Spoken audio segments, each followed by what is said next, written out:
It's got a mic, eh? Unbox. Yeah, grab a mic. I'm going to get a seat.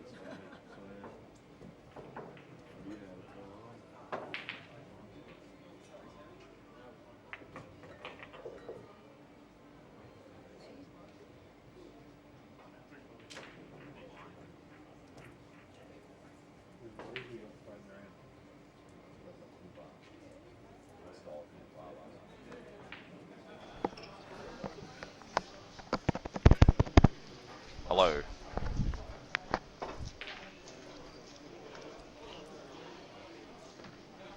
Sorry, whoops. Yeah. You started?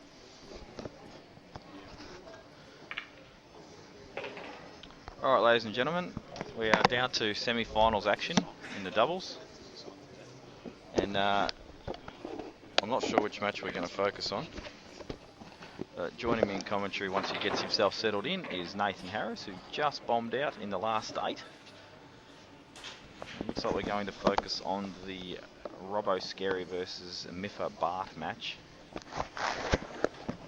And from what I've been told, I've only just arrived here just to do the commentary, that Robbo played pretty huge in the quarters and ran 3 racks.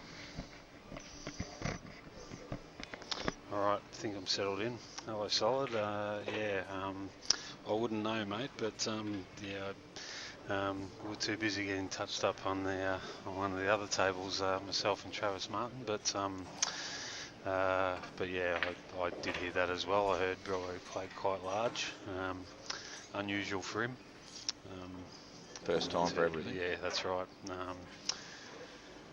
But yeah, look, in the semis we've got obviously the match on your screen, and the other one we've got Kurt Dunham and Rod Dunham, last year's winners, against Sean Partridge and Josh Boyle, the team that we just went out to. On either side you've got teams that have, obviously Kurt and Rod, and also Nick and Robbo, who have won this tournament before. So on paper you would like to think that both of those sides would get through and meet each other in the final, but we've both been around long enough in the caber to know that anything's possible. Yeah, and like I did make the call last night who I thought would be in the final, and then I got a bit of shit hung on me for it because obviously they'll seeded 1 and 2 in the comp. But since me and Gus couldn't even qualify yesterday, I thought that was a pretty big call myself. Yeah, I must admit I was surprised when I found that out a bit later on last night. And I don't expect Robbo to actually miss this opening frame. He's just going to pot this, get himself onto that bottom ball near the right-hand pocket, and then just drop it in for an angle just to stun onto the yellow on the right-hand side of the table. And then it'll just be a matter of potting that yellow, just have a little bit of angle, and you'll be able to just play a delicate little stun shot through the gap of reds and give himself a shot on the black. He might elect to also screw it off 2 cushions, and that way you can get a bit straighter on that black and get on the right-hand side of the table. And I said all that for the benefit of Brett Rogers, who's standing right behind me listening to everything I'm saying. Because he needed to know how to pot out here.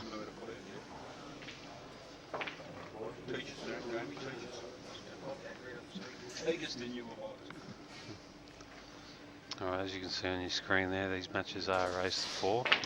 They have been best of 5s all day. The semi now has gone up a notch to best of 7, and there will be best of 9 in the final, I would assume. Yes, and Brett's just asked if Robbo did use any side on that. In fact, there was some left-hand side applied. It was. It depends who you ask. When it's I call that running side, whereas a lot of people call it check side. So I don't know which one's technically correct. You speak to a few pommies though, they reckon that's check side, so I can't work it out. It could be. Robbo's actually, he's played that terribly.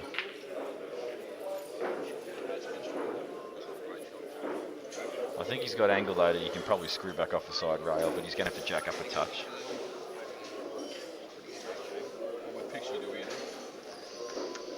If he's got angle. Probably looking for another cue about this time. I think you'll actually find he's going to land pretty good on this black. As long as the white ball doesn't jump on contact.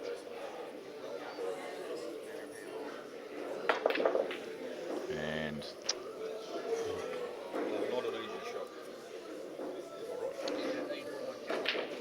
I think you'll see him play this to the left corner here. And we have actually got about 6 commentators here at the moment, but only 2 with microphones. Yeah. You probably hear all 6 though. His left pocket as we view the table on the screen. And he's just weighing up the options. And I am correct for the first time since Nam. Expect him to pot this. And in it does not go.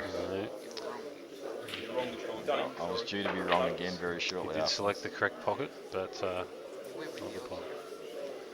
And well, I think if you were to pick who you want at the table playing the first shot, it would be Miffa. I don't know whether this first red on the left-hand side passes the other one near the hole. I think it does. Brett's just said there was a shot to nothing. I don't see it though, because it's just too easy to go cross table and give yourself some purchase. Yes. I don't mind that shot. Like you suggested, we just touch up on this back red, and this is probably a very good shot.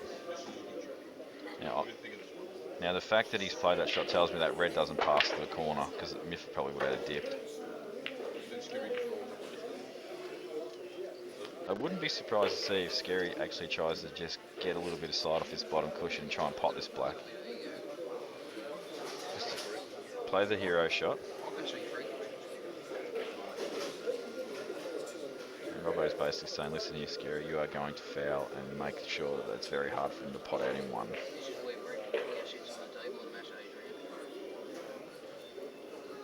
It is. You might be looking at those 2 options there. Either Brett's one of just laying up, or no, he's actually going to come off the side cushion with a lot of right-hand side and swerve. Or coming up and down with some swerve.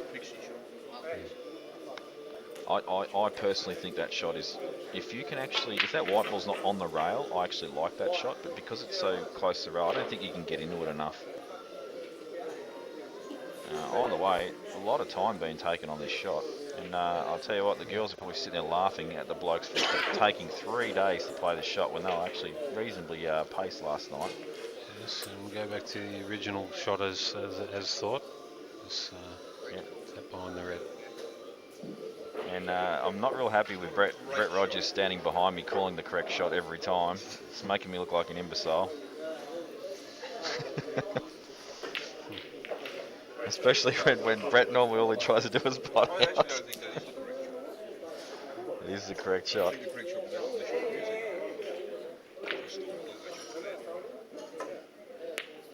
Well, Bart has tried to create his own pocket there. Now, he's just checking to see if this red goes inside the black. I think if the red was further out from the rail, it might, but yes. Where it is, I think it's a tough shot. You know, Bart will be looking for a safety here somewhere. If anything, he doesn't want to leave Robbo a one rail escape here, because Robbo is capable of pulling that shot off. The way I see it is, if you actually do want to pot out here, you clean up these 3 reds that are all near each other where the white is. You get yourself an angle on that red onto the right-hand middle pocket to just glide down for a double, and as in a pretty straight double, and the white ball just naturally lands on the bottom. I think, mate, if Miffa was at the table, I guarantee you that's what he would be trying to do. But I think Miffa will be telling Bart just to play a containing shot and hopefully get 2 shots back, and he'll look to do the damage when he gets to the table. Well, you're actually right, because he's going to play the snooker right now. But I'll tell you, I don't like this shot that he's about to play unless he actually gets it hard up, because the cross table will be on. Well, he's actually not. He hasn't got the coverage though, and it'll be interesting to see if he can get inside. I'd say that looks good. I'm going to say that he will actually come off the inside of the rail here and at least hit the black. I'm just wondering if the jaw might get in the way of the angle there. The other in the option centre too pocket. is to actually load this ball up with a lot of right-hand side off the side cushion. And that's what Mick is looking at right now, but you would need a fair bit of purchase. No such thing as a ball in the way if you can get enough swerve on the white. Either way, I still think that he will come inside here, and that's exactly what he's doing. Any double kiss on here will be special. And the good thing for them, they'll only leave the ball on the bottom cushion, and if it's straight on that, there's no positional value.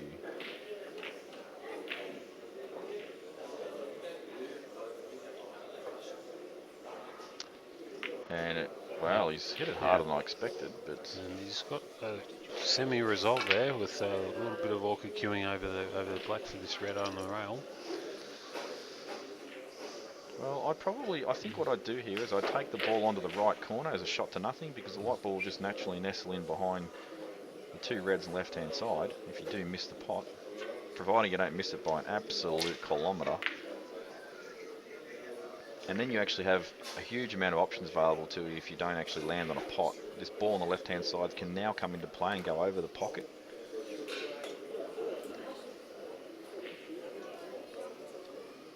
We'll have to wait and see what happens. He's playing this shot, so I am a genius for about 3 seconds until he changes his mind, and I'm a DC again. And overhit. Mufer has played a cracker there. His head's, yeah, that is a great shot. And that's the snooker background coming out there. That was like playing a safety off the brown. Yellow, sorry. I don't know snooker very good, Brett. Thanks for that insight.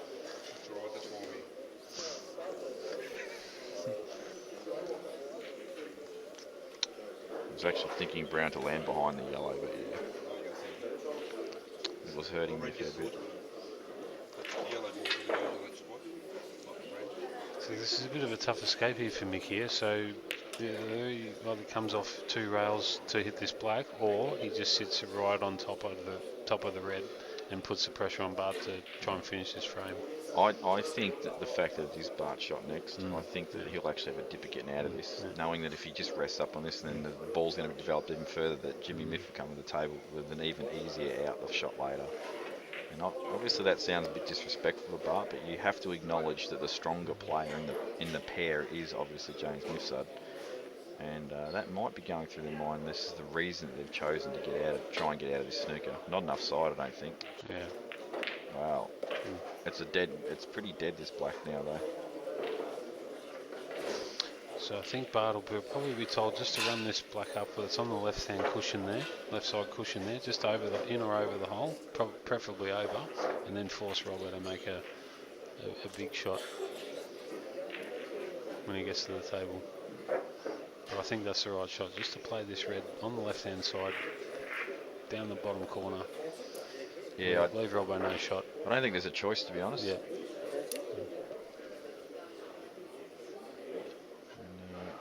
You leave Robbo a shot, but this is the right shot. I'll tell you what, you don't want to leave a gap, and he's hit the correct jaw, so he's okay. And Robbo will take this double on, I think, to the top corner.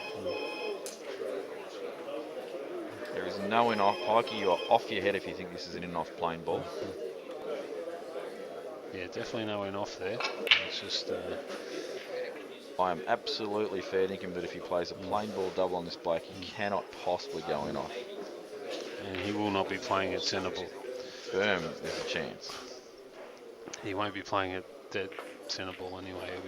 I think he'll be a tinge of bottom on this, just to hold. Yeah, as I said, if there is any small element of danger of that. No, I must say, this is actually annoying me a little bit, because these two guys know how to play the game. Why do they both need to look and see how to double this ball? Well, they're actually looking at playing a safety.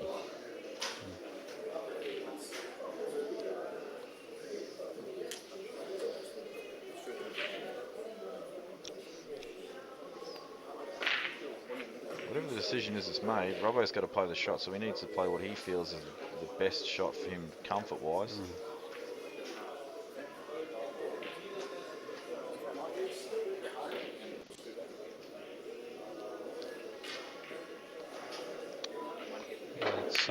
it's hard to say what they're actually looking at doing here. It's, He's definitely looking at the double. There's no doubt about it. It's the double, the original shot is. I just don't understand what the concern is. What else is going through the minds? Unless Pikey is a genius and there is an in-off, but I just don't see it. He's actually screwing off this. Yeah, I thought he would play this with some bottom. Yeah. And that is not in. No. And Miff they're all there for the Miff now. I don't know why he's even screwed off that, to be honest. Obviously they wanted the white there for a reason, but now there's a really easy snooker on this bottom ball. Miff will be like, geez, I want to pot out. Yeah, and I actually think he will take this on. I don't think he will play a safety here. Well, he could play it with some left-hand side and play it as a shot to nothing, and he would still have the ball that's near the left corner. It's not the one on the cushion, but the one next to that. So that's a possible shot. But to me, if you play this with left-hand side, running side, I think might be travelling a bit too far. I'm not sure he will play with the left-hand side here. He might play the other way and send the white ball back down to the left side of the table. Because it does have a bit of insurance going that way as well. So it's such a risky shot though, because if you leave a double on the black, so he's actually going to play the snooker. No, I think this is the right shot. Safety. Okay. Yeah. Thought he might double it off 2 cushions into play, but still okay. Pretty sure no gap on the right hand side of the in between red and black there and cushion, so that's definitely not an option. So across table is going to be the shot off either 2 cushions or 1, depending on which is more comfortable. It's good to see from Miffa there, because you see so many times with particularly, especially with doubles, when you get the more credentialed player, that they feel that they need to, when they do see half a sniff of the out, they do need to take that on, and sometimes it's not necessarily the right time to do that. But yeah, obviously Miff's shown a bit of trust in Bart here. I'll just be back in a second, going to get my phone. Jamie's just gone away from the table, and Mick has got it. Played a not a bad shot. And joining me officially now will be Paul Pike. He's been railing in the background there, but welcome, mate. Hello. And you and Brett Rogers today, mate. Just had a bit of a seesaw day today, and just missed out on making it to the quarters. Yeah, we only dropped the 1 match in the round robin and missed out on 1% percentage-wise. Yeah, winning 4 out of 5 in anyone's language is, and you don't qualify, is pretty unlucky. But it's not the first time it's happened. Anyway, so Bart's basically be forced to try and make the out here. Black in the middle of the table, not a lot of snooker options or containing options, so they've basically forced Bart to beat him, run the rack here.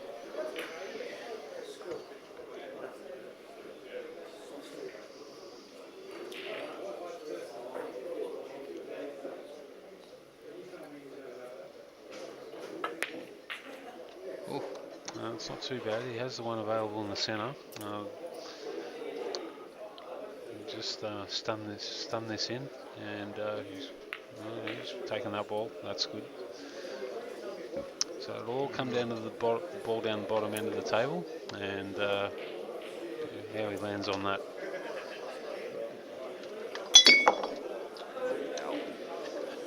And as you can tell, Jamie's back.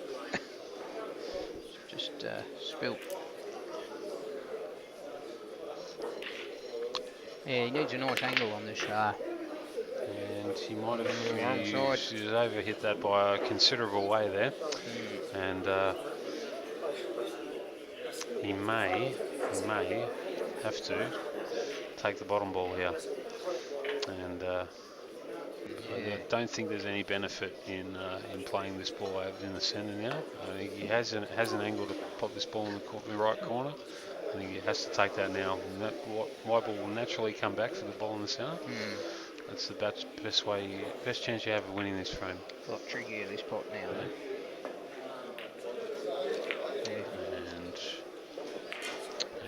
cannot give chances to these guys. If you get the smallest opportunity to win, you must take it.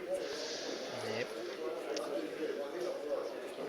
He's left Robbo a little bit of a thin neck there, but you would back him here to make this pot. Whose shot is it here? It's Mark's shot, I think, here. Yeah.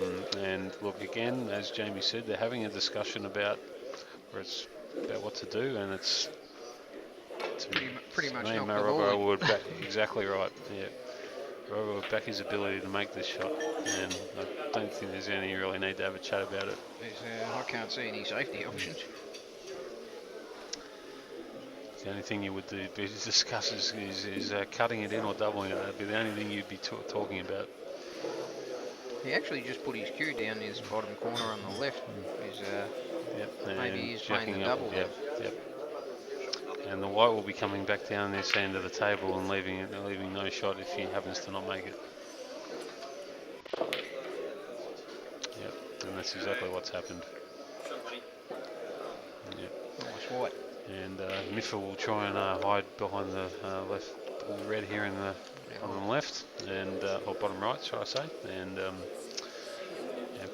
put the pressure on Mick again.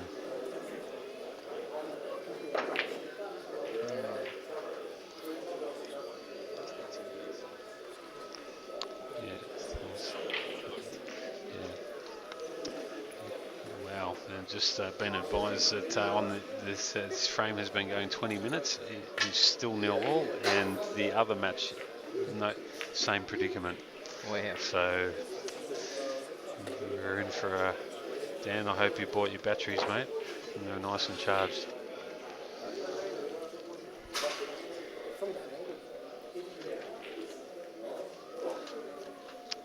So I think there's only one shot to play here, and that's, as I said earlier, and it's all about weight here.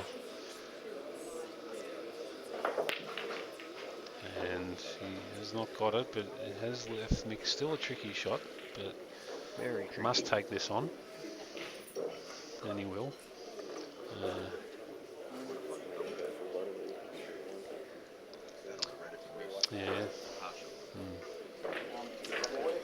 Very true.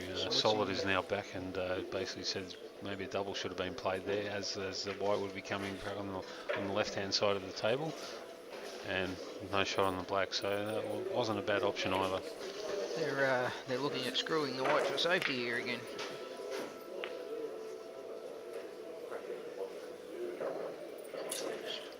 Gary's looking at whether the black goes off the red in the middle.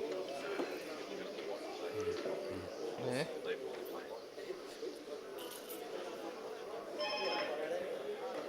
Top through, you reckon? Does that red pass where the black is? Does that red pass in the centre?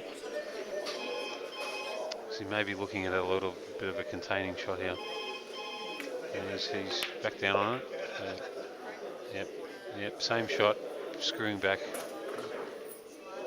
looking to get the white where Robbo got it last time.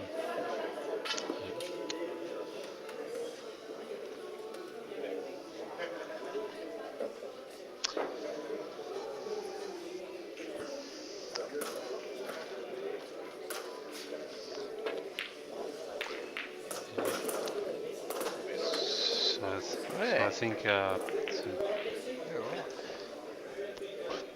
So I think this will be another containing shot. I don't think there's a snooker option available. Very risky attempting a snooker here. Brings you an off into play. He's going to nick it in. Yeah, well, that's what he's looking at.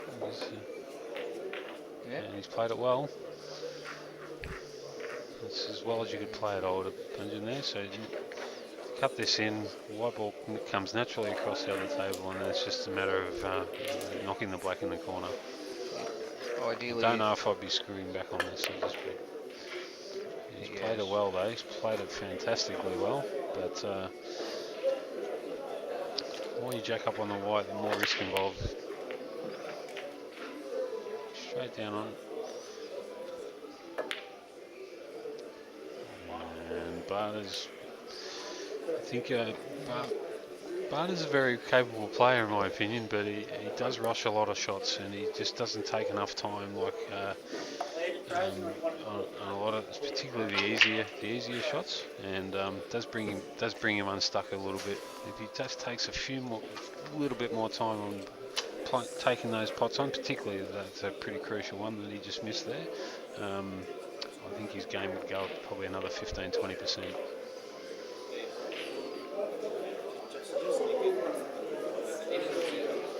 Having said that, you're probably going to look at another safety here. Just obviously double the black, maybe off 2 rails and send it onto the bottom cushion. Yeah, I was thinking the send the same white thing. up out the other end. So yeah, I think that's probably the right shot here, and they're looking at it. Can go wrong if you get the. Yeah, absolutely, mate. If you do not get this right, you're made to look quite silly. But this is the right shot. It's just a matter of weight.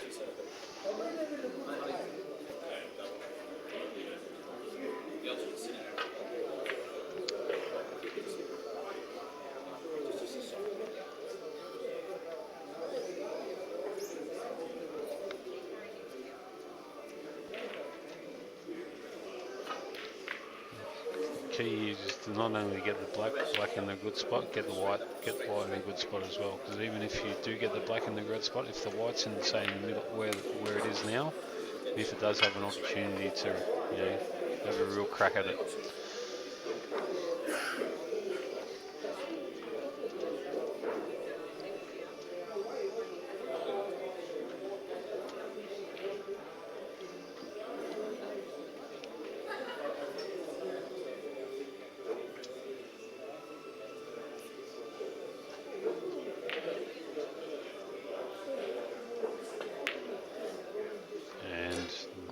That's it. And as we talked about, as I said, if you do not get the pace right on that shot, you will leave a big option. And I think he needed to hit deeper on the white there too to get that one a bit safer. But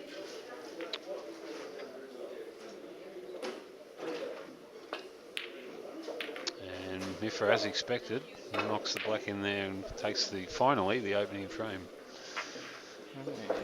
But I think for James and Bart to win this match, I think it needs to be a grinding kind of a win like that. The open frames, obviously Mick and Mark are both capable of just doing damage on their own, whereas I think James in that kind of format would need to do it on his own. So I think they're the right types of frames they need to get over the line. Curtain rod, as you can see there, just looking at further on, taking the opening frame there. So both matches finally are on the board.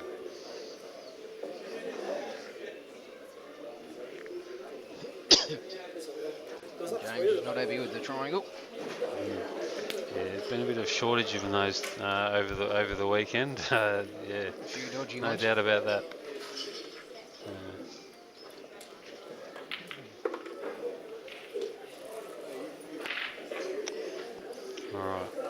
Kick off, and you probably expect, particularly if this is a tight match, you probably expect James to take the breaks every time. As I say that, he just dumps the white in the corner. But having said that, he's left it's a very messy break, and could be in for another battle. Again, we could be locking ourselves in for another 20-minute frame here. The yellows do look good though, but balls, the out still needs to be played quite well. There is still a lot of tricky balls on the table, but there's no doubt Mick will be taking yellows here.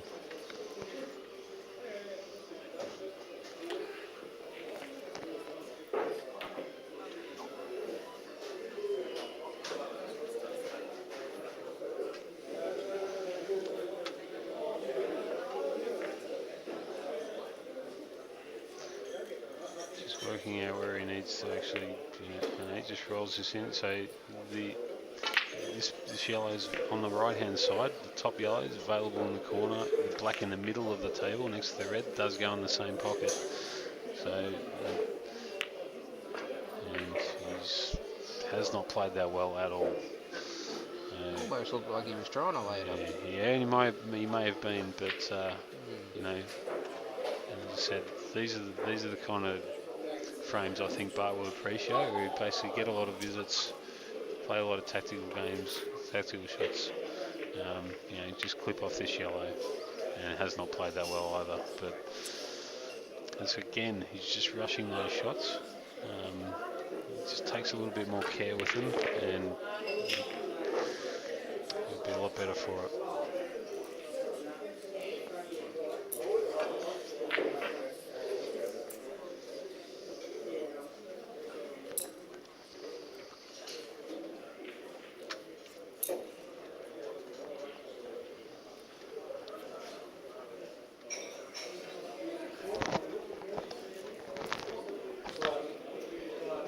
So Robbo may cover this up, but he may also, the yellows are still there.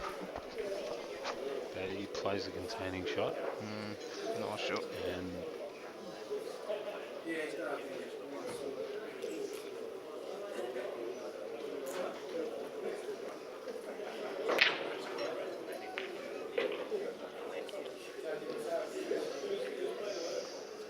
I don't think it'd be the worst option in the world to actually pop the yellow here. I'm just thinking that, mate. I don't think that would be the worst option ever. So yeah, You could, it's also an attacking shot too. So you force your opponent to actually do something. You know.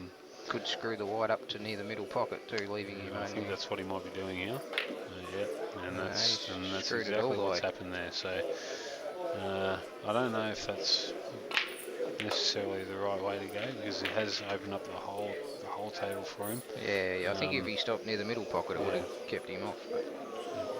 But at the end of the day, he has forced Mick to you know, be a bit great. He might have a look at the ad here, depending on what he does his first 1 or 2 shots here. If it doesn't work out, well, then you can sort of, you know, tie it up a little bit. Not a bad opener by Mick there. He might play this with a bit of deep screw, see if he can get into the pack a bit and open it up.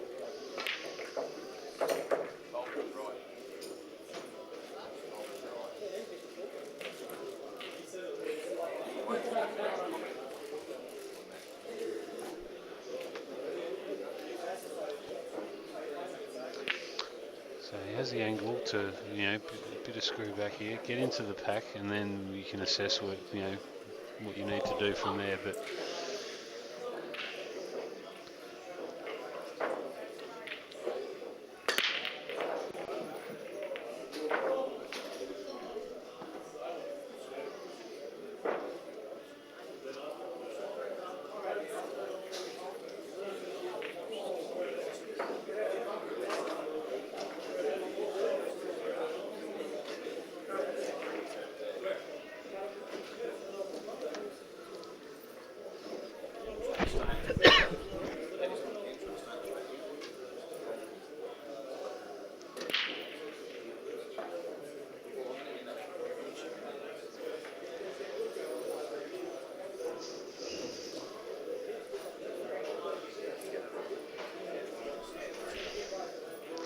it's obviously something they're not liking here. I mean, again, I just think they're probably over-analysing it. You know, it's obviously okay. So you're going the ball, top yellow in the left corner here. Obviously, punch this in, get back down, get into the bottom end of the table. That's not a bad shot at all by Mick. It's a great shot, but I still don't like it. Still holding 2, but yeah, it is still quite tricky from here. He may play it in with a bit of top here. The reds will be able to nudge the black out a little bit here. White will come through. Yeah, it's a matter of being on the take yellow. that red in the corner, but there's still a lot of work to do here.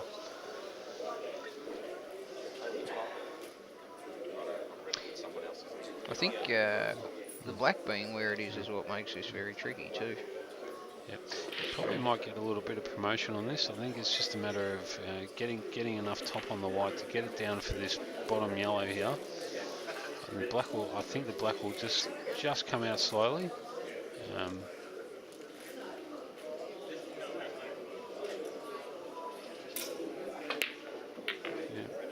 And didn't get any reaction at all on the black there, but he's been able to land on the, I thought was the problem yellow. I think he could be on both yellows. Yeah, I think he is. Yeah. And I think he should take that yellow to the left right now.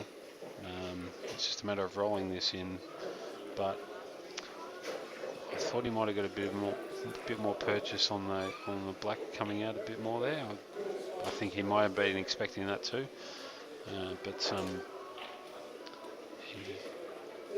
he's still holding two, and that is the main thing.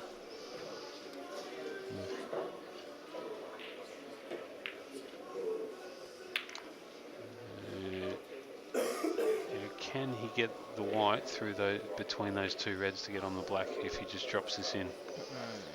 Is it on?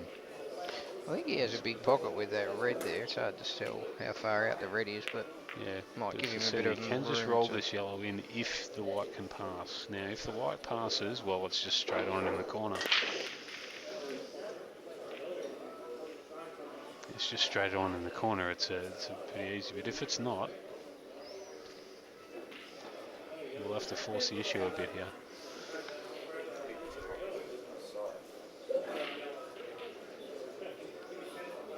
Bit hard to tell on the screen there as to whether it actually does go straight through.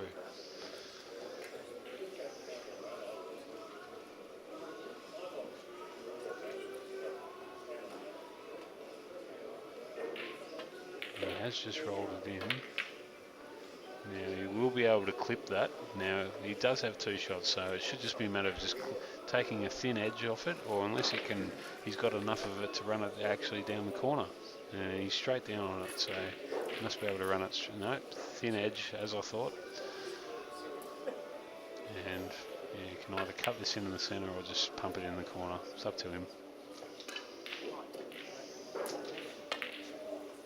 And there it is. It's a good out, and I still look back on that shot by James. It wasn't quite the right shot. I think it may have just been a better idea just to dump it in and give him two shots, rather than send the white up the other end of the table.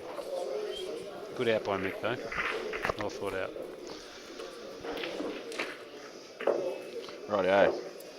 Before this next frame gets underway, I would just like to dedicate today, and I would like it to be an official day of punch a chef in the face who does not put ham on a Parma.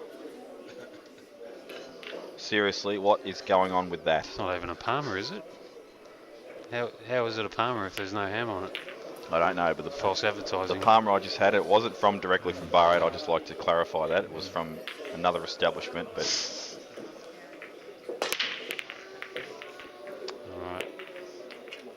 So, we're at 1-1, and we have an update on the other table between 2-0 apparently Rod's carrying Kurt. 2-0 to Rod and Kurt Dunham. Who won the last one? Rod and Kurt. So the Dunhams are absolutely annihilating over there, and Rod's carrying Kurt. Kurt can't fire apparently, and I reckon it's got a lot to do with his fashion sense of late. Yesterday he had a wife-beater cardigan on or whatever it was, and then he had some fraternity t-shirt on that he decided to sport quite proudly. Today he's actually got a pool t-shirt on, and obviously representing not Victoria. What a surprise to see him in a Tasmanian shirt. What's he wearing on his other?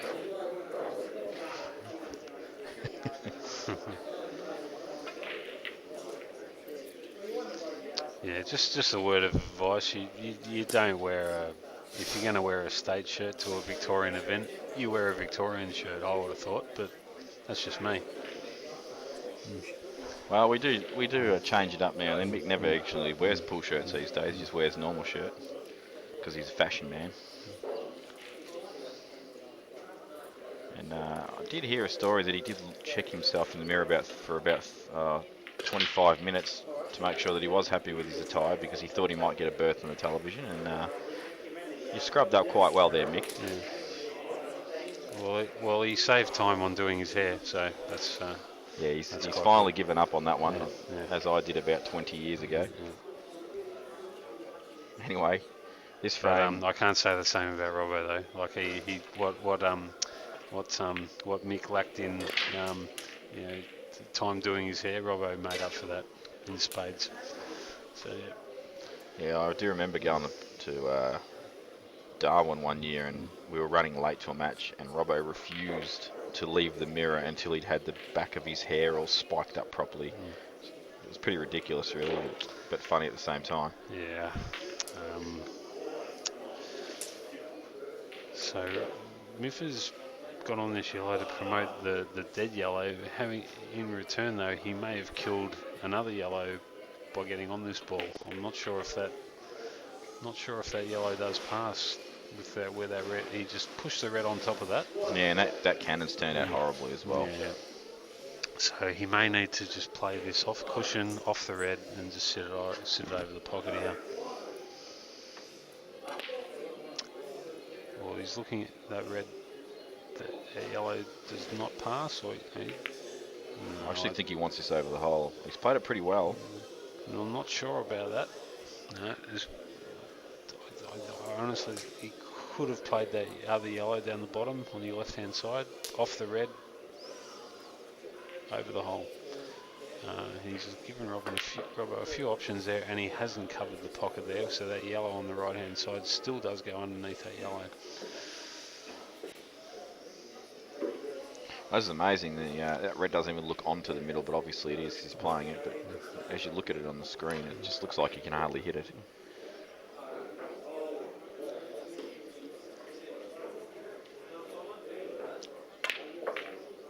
Went for the cannon on the ball on the side cushion. Just to extract something. It was the one on the rail or the one near the yellow. I think he was trying to hit the edge of the ball on the rail, and if he hits the edge of that, the white ball comes off the side rail, hits the other red, and then he gets both of them out. So it would have been a very nice shot. May, depending on how he feels, he may put this ball in the top corner and then play for the double on that ball. He might be looking at the old red in the middle of the table near the black in the corner, and no, this is a snooker. He's gone to hide behind the red near the yellow. Yeah, this is a safety coming up. Yeah. So Mark Robertson's become a bit of a safety monster in this match, and it just tells me that they're feeling the pinch a little bit here. They really do want to win it. So many times you see guys in this, particularly in the semis, and it's not so much in the final. They are free flowing because they are in the final, but in the semis they do tighten up a little bit because they're just one more win away before they get to the where they want to be. They just sort of tighten up a little bit. Yeah, and obviously with 4 quarterfinals as well, if you play your quarterfinal and you win rather quickly, you can actually have a fair wait between the next match. So, and that can actually be annoying because obviously you could be flying and you're really free flowing, and then suddenly you go a bit cold again. There's nothing better than just playing match after match when you're really flowing well. Yep. You just see Kurt's buff head there on the left-hand side as he plays a shot, and that's why we're waiting, is just to make sure Kurt's out of the way before Bart commits.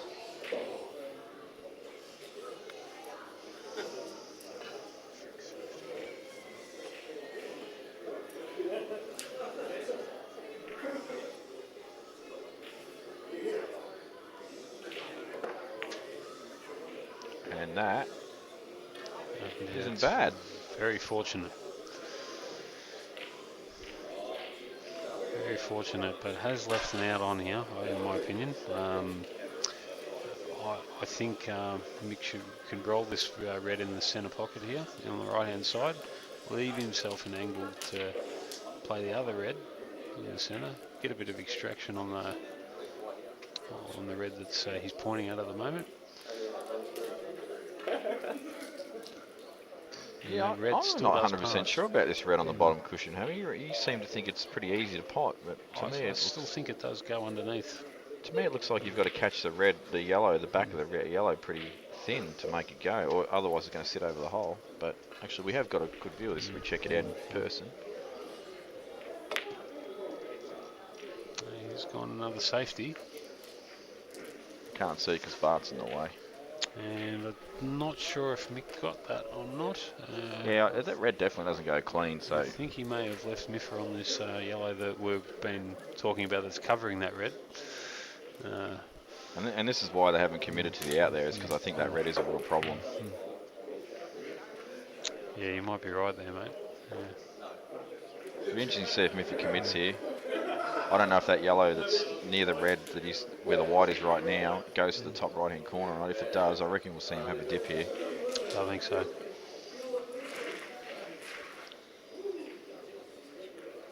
Yeah, it's just roll this in, get back on the other red that's on the left-hand side, and see if you can get some. And well, if it went before, it definitely doesn't go now. I have to think he did play that shot. I don't think he's tried to pot it and just like give himself a bit of angle on the yellow, because he sort of nonchalantly walked away from the table after he played the shot.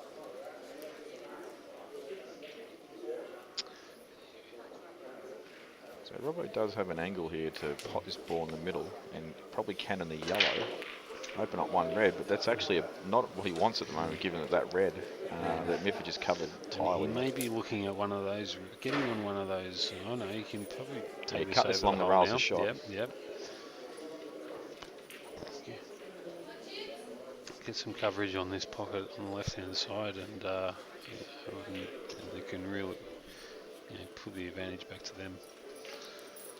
See, I wonder if he actually plays this little bit of right inside so he doesn't cannon the yellow and leave the white ball down this end of the table. Because the natural angle, he'll just cannon the yellow, I think. But you don't have to hit it with much, right? Just a touch.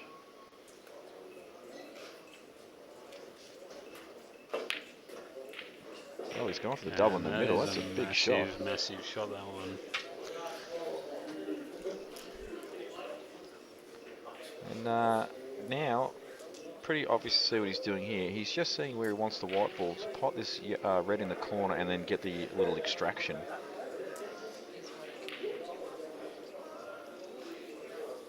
Now you're probably thinking, yeah, just drop the ball in the middle, but you actually, that's no good to you. You must pot the ball in the corner, and the reason for that is if you don't get that cannon right that he's about to play after this shot, you won't have a linking ball like a backup ball. This will ensure him that that ball over the middle will be a good backup ball. Yeah, a nice little angle there, and he doesn't need to do anything real too flash. All he has to do is really just move that yellow a little bit. To me, I reckon he's going into the red, Hammer. He just has to roll this in, I think. I reckon he's going into the red. I reckon he's got to give it a little bit. Yep. And he's actually landed perfect to the corner. Well, solid. You do get them right sometimes, mate. I do see them shots. On the other hand. What would have happened if I'd played that shot is I would have got the cannon but double kissed the red and it would have stayed on the rail. Now let's just say, for argument's sake, that that cannon didn't work out very well and he wasn't on this red, and he popped that red over in the middle that he's currently is still sitting there and left the other one, then he wouldn't actually be able to pot another ball. And that's why it was very important that he played the ball up the top that he did, rather than the ball in the centre. So whenever you're looking at potting out, you always need to look at the option of, if this cannon doesn't work out and I don't land on the ball that I'm actually moving, then I need to have a backup ball. And that's what Robbo's done there, and you can learn a lot from that.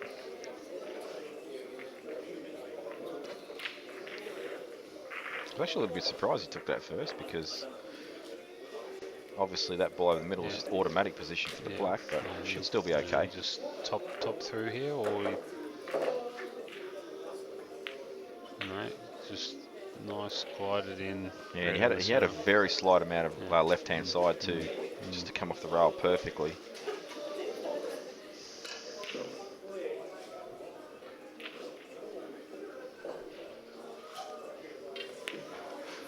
Very big out by Robbo there. All started with that double on the bottom cushion there. Into the middle. In the centre. Very nice. So Sean and Josh have got one pegged back. one back, yeah.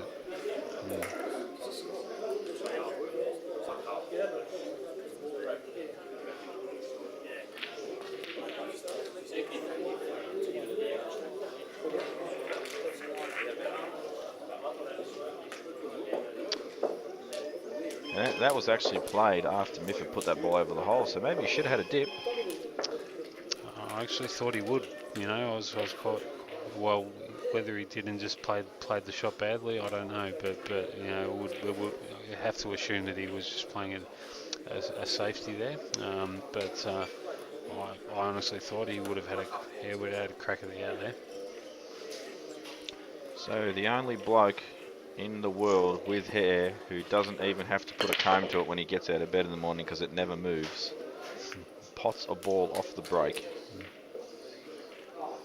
And very nice spread of balls there, and absolute no-brainer taking the reds. But must develop the black at some stage in this out.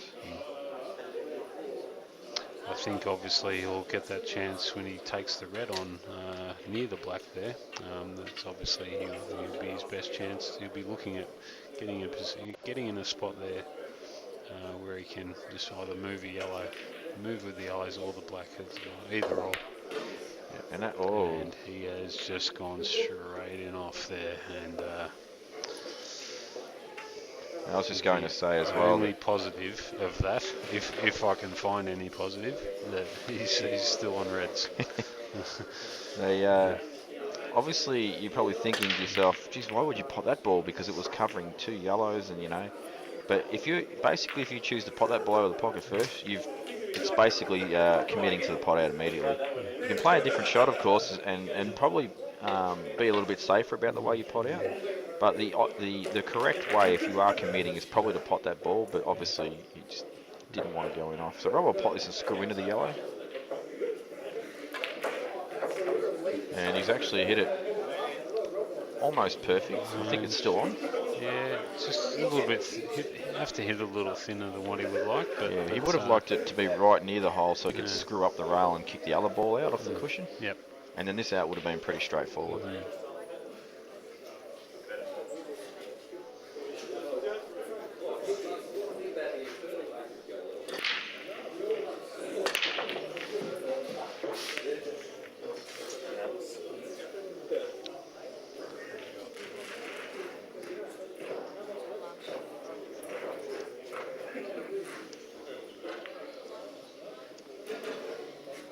So probably, my initial reaction was to just pot this and go in the paper. That actually is not a smart idea.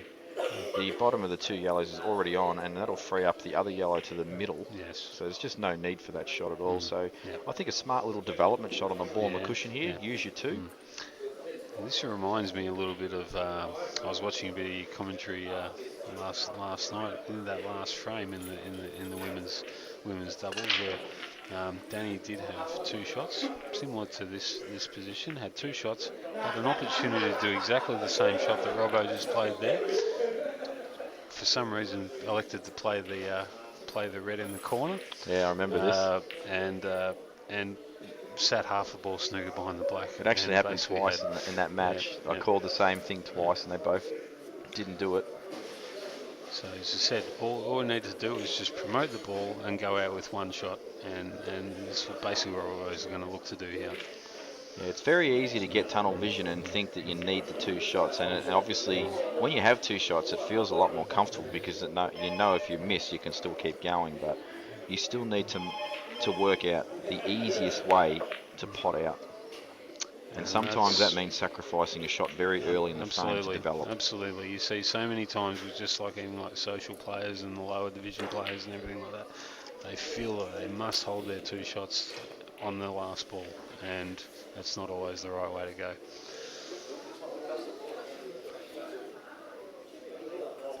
Now, and if Robbo had have chosen to play a different shot there, I promise you he wouldn't have made this out.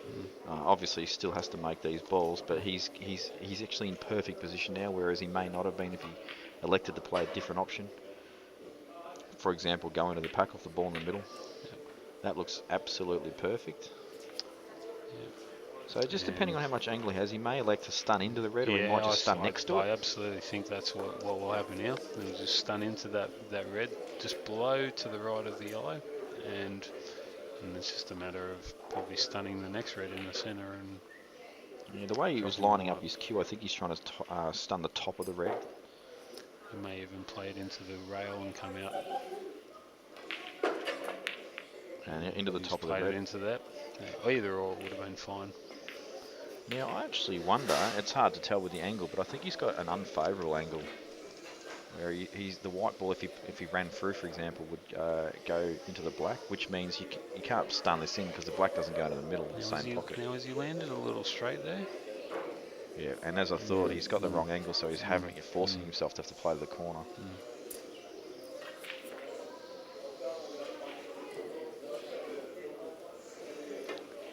As I said, he's just pushed the red that he nudged the white into over that pocket, so.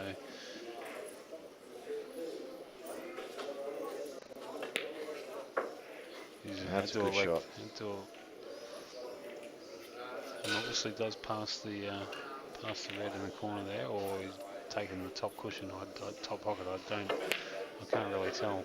No, he's going top all day. Yeah. And I don't expect him to miss this. You'll always see Robbo do this random shuffle and muck about before he gets down and actually plays the shot. But yeah, he won't play it until he's absolutely 100% happy with what he wants. This time he's going to play a shot because I just saw his body weight shift forward, which he hadn't done previously, and he'll definitely play the shot. And he will pot this ball. And there it is. I thought he actually missed that for a second. Yeah.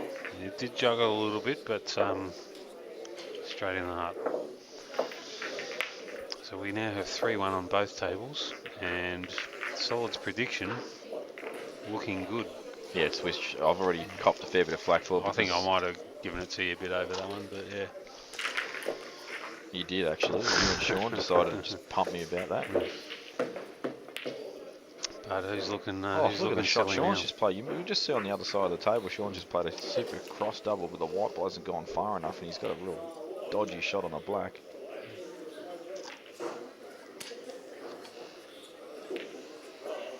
And Josh is sitting there chalking his cue. Not sure why. It's not his shot. Yeah, see, this is where Josh just basically needs to stay away, and like Sean just goes, "Oh, well, I've got to pop this ball in the middle." Exactly. I mean, Sean will know what he needs, think what he needs, know what he needs to do, and just let him be. Don't cloud him with any other opinions. And did it go in? No, it didn't. It did not, and goes to the table. They're going to have to hope it's Rod, because apparently Kurt can't pot a ball. And it is Rod.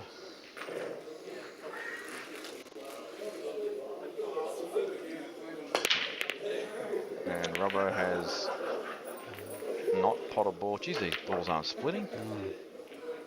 I mean, Miffa had a good spread in the previous break, but apart from that, there was it's been pretty messy.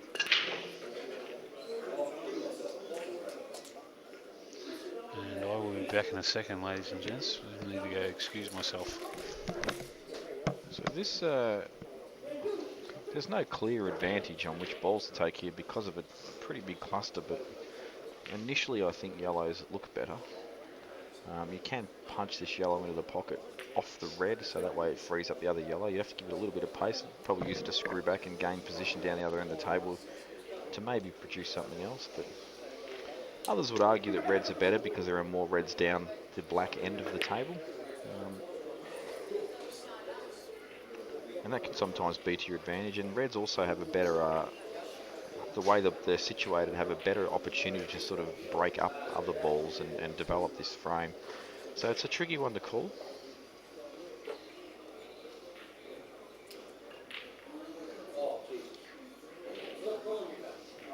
And yes, as I've actually re-evaluated what I've been talking about as well, I think the reds are the balls.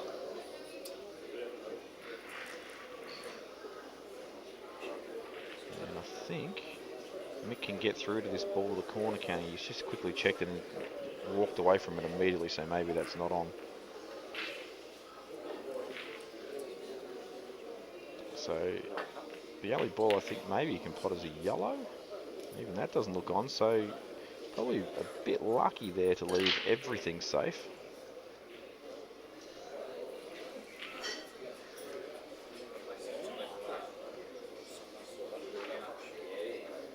So this will be a run-off safety, white ball, bottom cushion.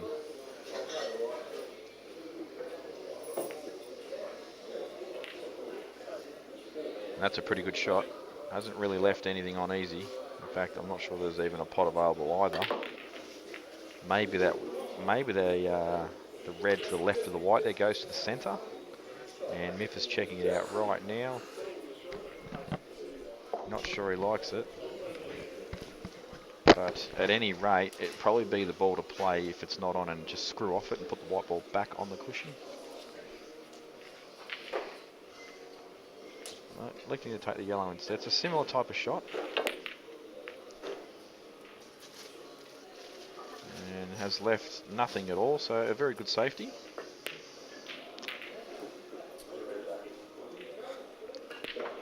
So 2 or 3 shots, or a couple of shots each from players where they haven't potted ball, but there have been some very good safety exchanges too. Obviously, they both want choice of balls, and as this pack is opening up, it's becoming more and more apparent which balls are the better balls to play.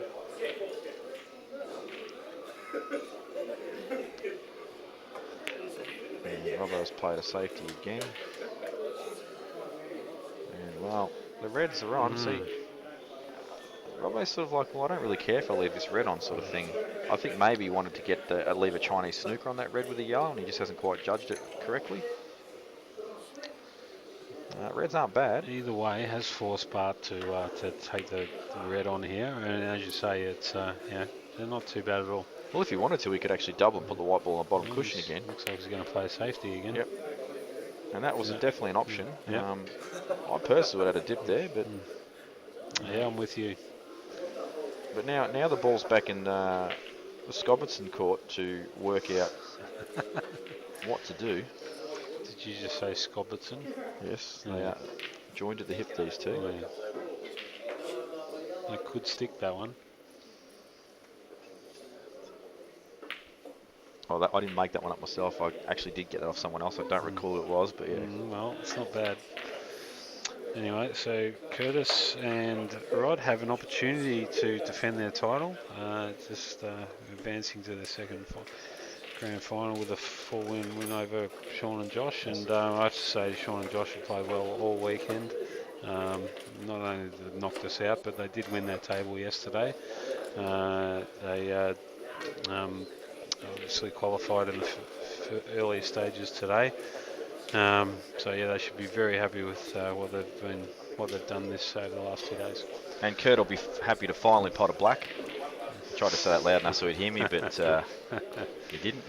Yeah, I think Rod will be giving Kurt a talking now. And it's like, well, if we win this, we kind of need you to pull your weight a little bit. Well, Mick's taken that on. Well, and now the choice of balls goes to, I believe, it's actually a Miff's shot. it is Miff's shot. And this is a massive visit in the context, because if this is blown this chance, it will be match over. So the big problem at the moment is that red, well, he's almost got his cue on top of it. That is the problem ball. He needs to clear a yellow or somehow get nice position behind it to the left centre. So I do believe that red that's near the pocket is not a problem. Yeah, I think that definitely passes. It's probably the other red that's just above it. It's probably the one that he needs to deal with. Well, I don't know what he's doing here. I think he's taking yellows, is it? No, he has taken yellows. Yeah. He tried to clear the other yellow with the red, he just caught it too thin. And this hasn't worked out. No, that hasn't worked out well at all.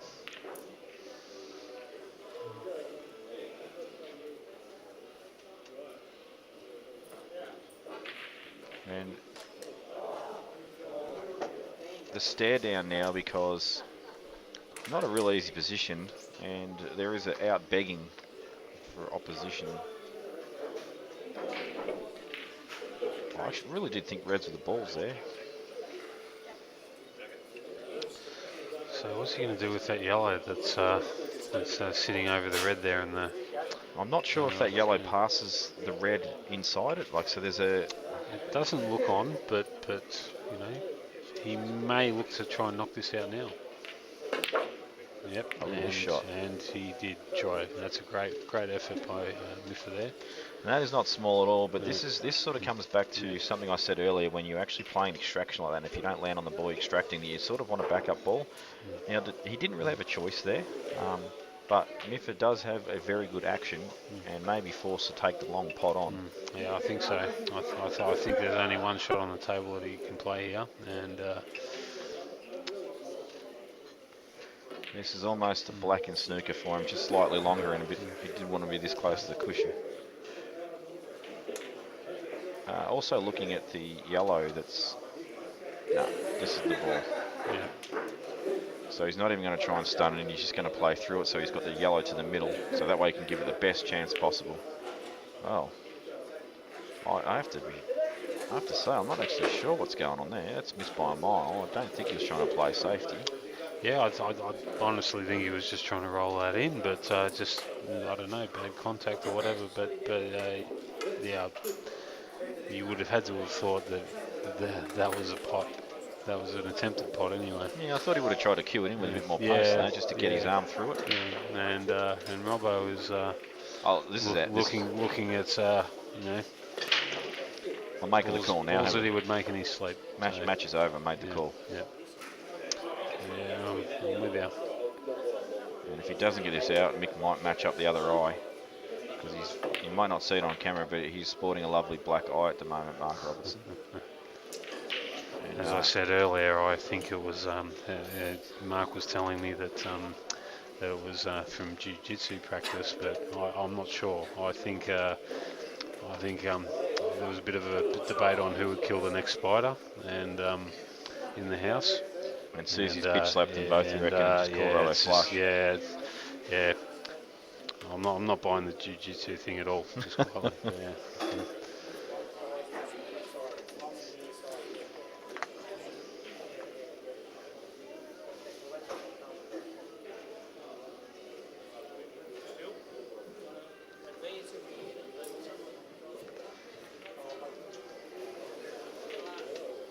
Well, we said he should get this out pretty easy, but his opening shot was pretty bad.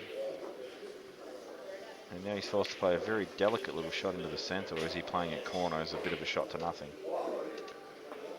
So playing it as a shot to nothing to the corner. And has played a cracker there, and you can hear the applause from his partner. It was Mick. He has almost done stuff requiring toilet assistance.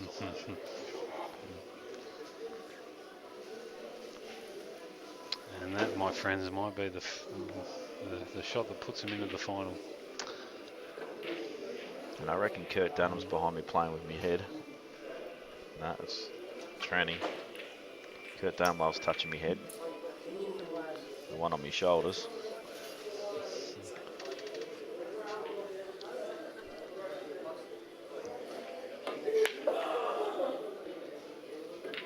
So this should be pretty straightforward now. He's done all the hard work. Yep. Now there's just a bunch of stun shots to be played. Correct.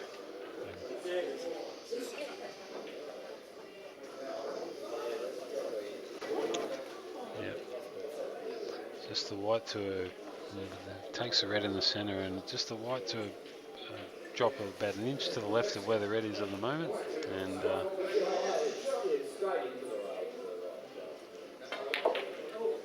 should be pretty straightforward. Yes, and I was actually thinking of a different way to go out here as well, and Tranny's actually standing right next to me and sort of pointed on the screen the way that I was thinking. Only because this red is past centre that he's bridging near now, and you've basically got to move the white ball half table to get good position on it, whereas you could have eliminated it earlier. But still should not be a problem.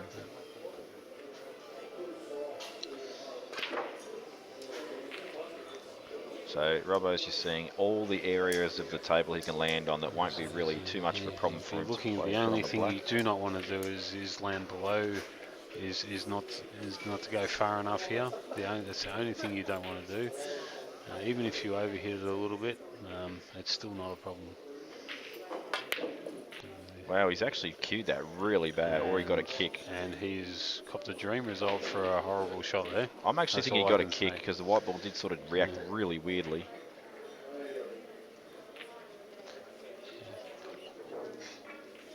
And had he have got rid of this ball earlier on, would have been a bit better.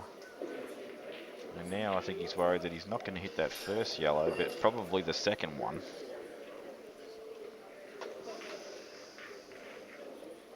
I still expect him to make this out, but he just may not have a fantastic shot. He may crash into this yellow down the bottom there. Yeah, the bottom one's the one. But yeah. Well, he's caught. He's run into both of them. He's still okay. And copped a good result. Yeah, that is a pretty good result given that what he's cannon there. Yeah. Especially making contact with that yellow in the middle there. You know, that could have gone quite bad for him. And now we see Robbo do his little happy dance. Make sure he gets himself set. Now he points to Black Joe. What do you reckon, Mick? Should I pop this or should I just blare up and double it off three? Should I flog it into the corner? Yeah, should I flog it into the corner or just play the proper shot and tickle it into the centre? And Mick's just gone, mate, just pot it, you wanker.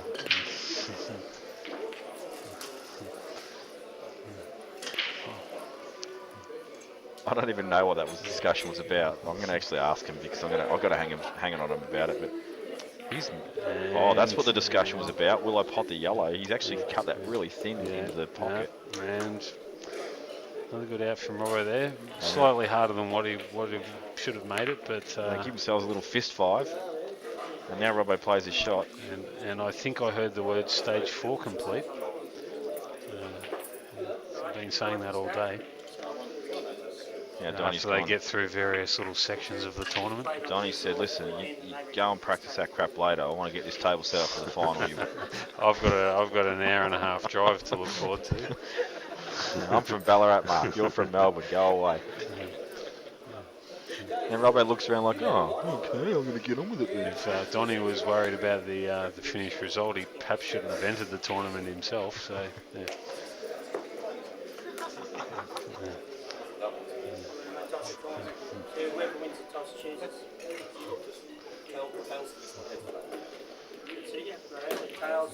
What?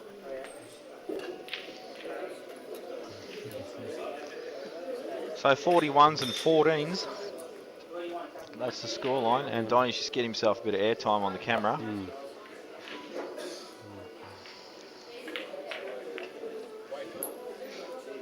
So Solid's prediction has come good. So all those people that bagged him, myself included, I think the words "eat a dick" might appear a bit later. Well, it's like you said, they were seeded 1 and 2, so it wasn't exactly like I was going out on a limb. No. But as I said, there's plenty of people that should have done better than they did this weekend, and they haven't. Well, it was always going to be an interesting weekend, I thought, given the fact that the players that normally play in this tournament that were not here this weekend. I always thought there may be a couple of smokies that might sneak through, but as what normally happens in these tournaments, and two of the better teams normally have made it to the end. Gus, I don't know if you're listening or not, but as old Trumpy would say, you're fired. That sounded a lot like Vince McMahon more than Donald Trump. Actually, that is actually who I was saying, and I got me people wrong. But, and Robbo's come over now. I just thought you played like a spastic then, Robbo, but anyway. No, you played pretty good, couple of good outs, but I don't know what the discussion was a lot of the time, but we'll talk about that off the air. Yeah, the girls are making you look stupid, really. Their speed of play. The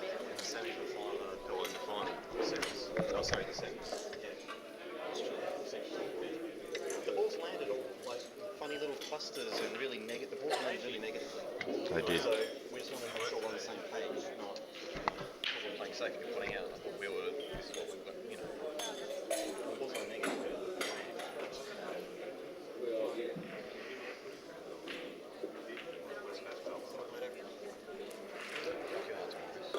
Jesus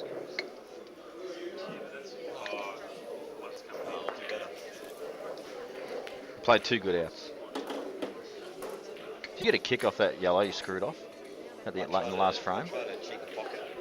Table's the TARDIS. See, I tried to cheat the pocket so I didn't have to come off the cushion. It's like a screw thread blade, but I cheated it way too much. We thought you went the wrong way as well, me and Tranny, but yeah.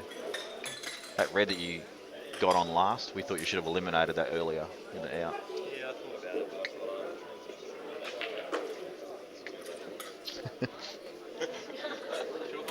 yeah, I thought about it. Want me to get it? I'll get it. Oh, I'll give you the cash. You can get it.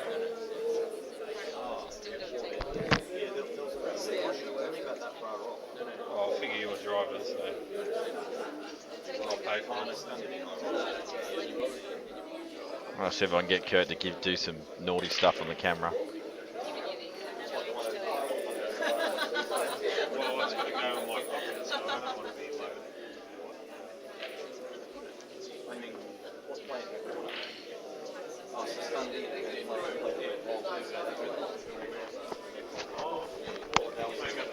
Kurt.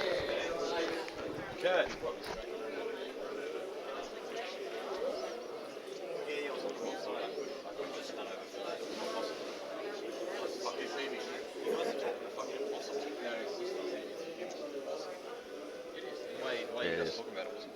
Really? Yeah, I was on the wrong side of the red. Oh, I thought you just come off the side rail with side. No, I was on the complete wrong side of the red. Okay. I stunned it in and played the here. No, that's the shot. Well, I said that's the shot you should have played. Yeah, we disagreed and he I agreed. said You went my way, yeah.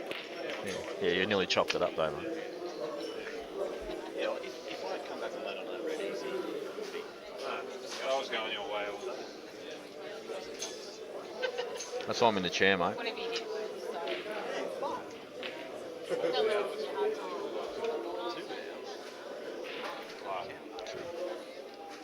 maybe I made it. It was 4 easy balls, mate. It's not a good out. You just made it look good because you played crap position. I reckon I give you a fucking 20 goes to that one on the rail. That the ball that you just potted down, like it was this far off the rail. One all the way up there. Oh no, that was a good shot. That was not the same out though. That was the last frame. That was the last frame. It's only a fifth last ball, yeah? Oh, Get to okay. my fifth last ball and tear down the Oh, that's right. Yeah, yeah. Yeah, even if that doesn't go, it sits over on your $1.04 to win the frame still. I was trying to get it, but I didn't think I would. So I said, no, just saying, hold your hitting at that pace. They're really bouncy. Super bouncy, these cushions. By far the tightest on the table. You know, it's so negative to play on. The other tables are so loose, play really positive. We really should be playing on the other table. Style of voice, you can't The girls didn't have a problem on it last night, mate. Just saying. That went okay. Go back and watch it, mate. You might learn a few things, especially from the commentator. Big bet on mine and James yesterday.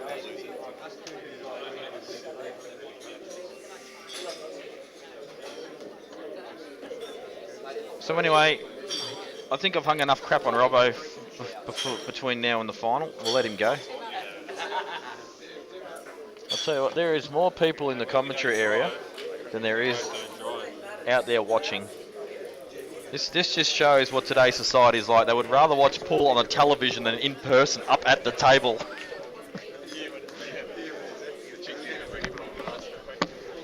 There was actually a bigger crowd of the women's, but I'm sure the nightclub and the music and all that might have had something to do with it. Yeah, the conditions were tough for the girls towards the end of last they night. were a little Pretty bit loud. tough. People were moving around all over the place. Yeah.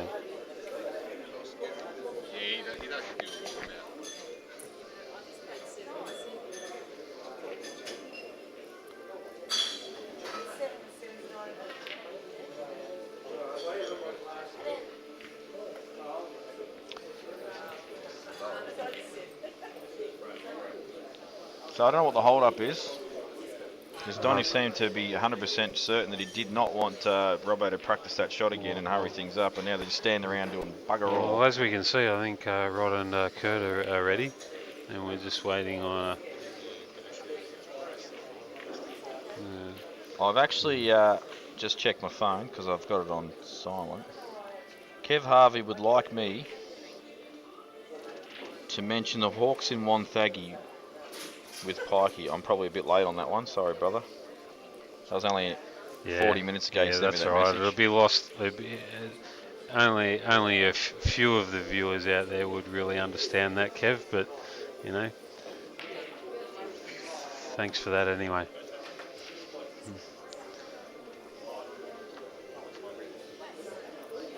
Oh no.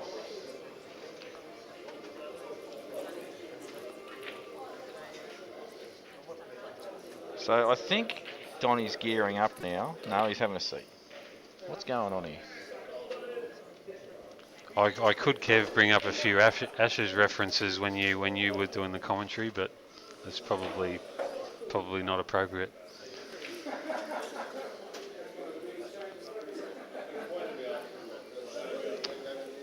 All right, so Dan was saying that they might be looking at negotiating a bit of a shorter race here. Serious? Instead of race to play 5, one they're going frame. to do race to 4. Not sure if there's truth to that at all, but I think we'd like to see, just as it is a final for a state title, a race to 5 rather than a State race title, to 4. race to 1. Final. Let's do it. Flip a coin, you reckon? Yep. Holy crap, that was loud. And I think, to be honest though, I think the format that we're running, and we have run for quite some time, is actually needs to change. One, it needs to change from normal doubles to Scotch doubles. And two, it needs to be the rankings, the Victorian rankings at present, and have for ever since I've known, mean absolutely nothing other than wank factor. So perhaps we should use those rankings and seed the players in a double elimination draw, race to whatever, and make the tournament better. Yeah. Because if you're playing for a state title and you're playing race to 4 in a final, that just seems crap to me. Yeah, we had this discussion earlier, and I can't say I can argue with you. It's the rankings have been a sore point of discussion for a long time about where you get seated and everything like that, and in the end of the day, the format's wrong, and it does need to be changed. Scotch doubles, massive tick for Scotch doubles. It does need to happen. There's no state team selection for doubles anymore. Hasn't been for a number of years. Make it happen. Let's get some Scotch doubles going. It's more fun too.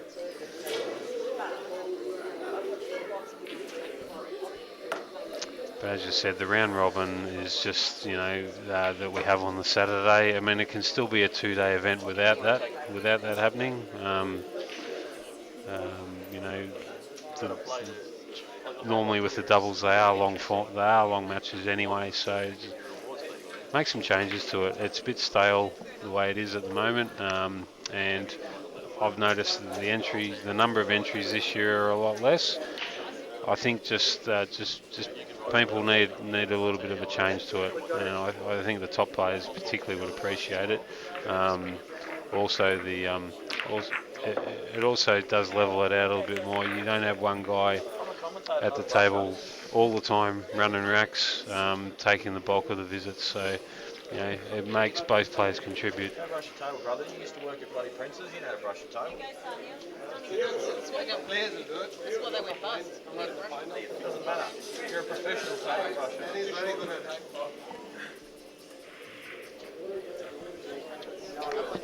So anyway, with the reason we've had a 3.5 hour delay is because we're trying to find a brush to brush a table apparently.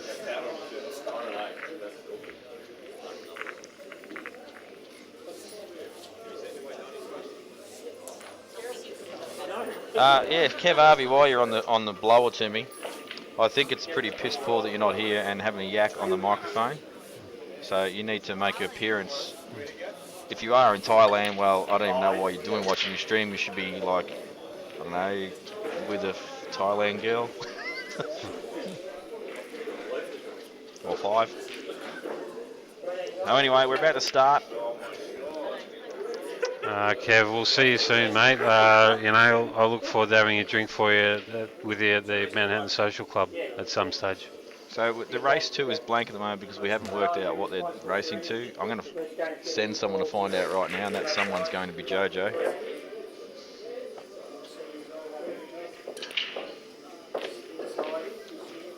Race to 5, and that is actually probably a good thing. Oh, well, that's as originally advertised, so that's good.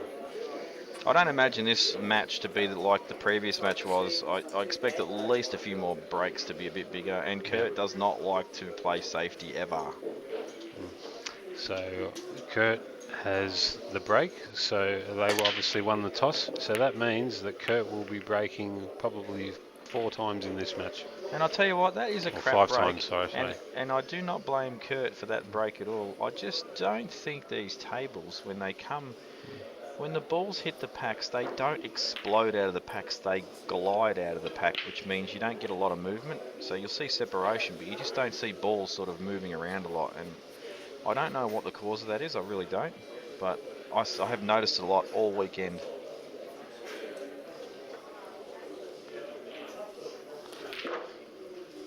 And if you've just tuned in,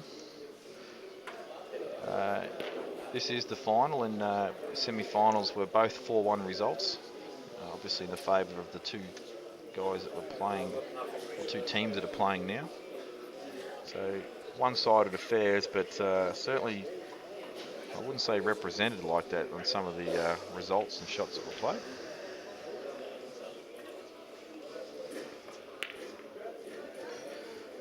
And just why Robbo will take a bit of time on this next shot, unless he decides to lay up straight away and just hide the white ball behind yellow and black.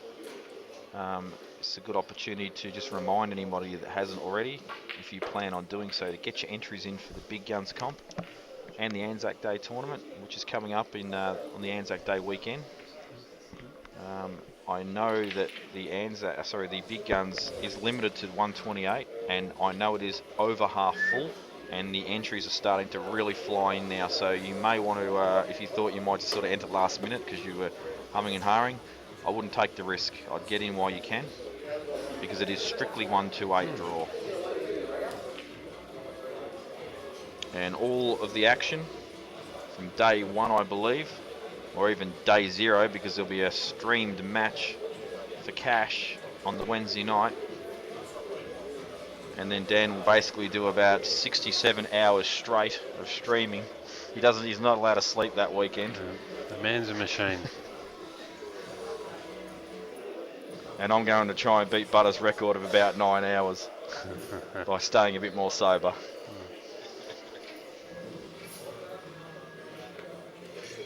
Caffeine versus alcohol, eh? It's the great battle. Butter's on the old caffeine, and you on the sauce.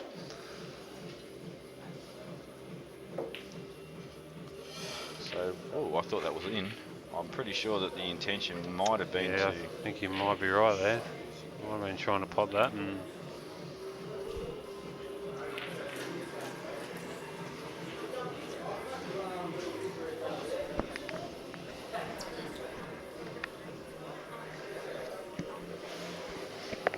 Mick is saying, you know what, I'm going to pot this yellow. I don't reckon there's any value in potting the yellow, because it doesn't actually do anything. You're better off just doubling the red out. So this to me that's what's happening. It's a nothing shot. And this is why I have maintained what I said earlier, that these 2 blokes have the brains of fruit flies. That pocket really didn't serve any purpose whatsoever. I mean, obviously, yep, you look at the table, yeah, they're not going to go game. I completely understand that. But why not just get your red out? And basically, you're almost guaranteed to go game next shot. Now it gives them 2 shots to cover up some balls, get some action, take this bottom pocket where the black is, so they might just flick off and then take the pocket.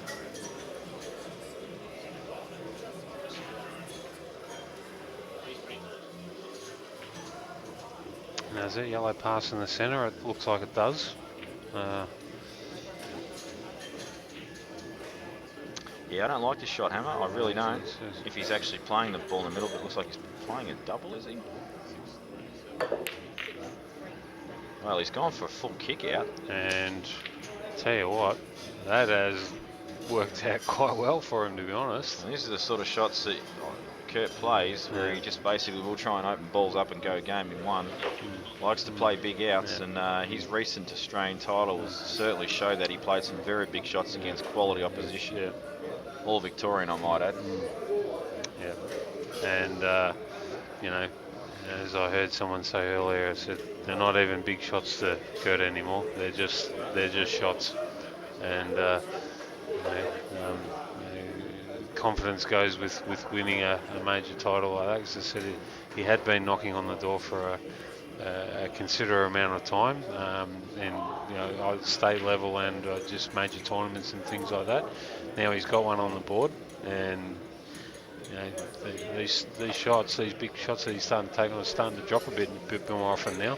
Yeah, and the fact is, though, he's still got actually a really tricky next shot. It is a bit tricky. He can't just drop this in, because if he does, he's got no position again. So this has not really worked out great. And look at the reds, should Kurt miss. So yeah, I'm not convinced about the kick out that he played. Had he have got a more favourable position, then obviously it would have looked a lot better. But yeah, I wasn't convinced about it. So that goes in the middle. But where's the next pot coming from? Yes, and doubles don't look available here. So he has got the one like on the left. Maybe forced to take that one on the left-hand side. Yeah. And even then, he still needs to come off a few rails to get some kind of position. So it's one of those outs where like you have to just keep playing big shot after big shot until eventually you get into position or you miss.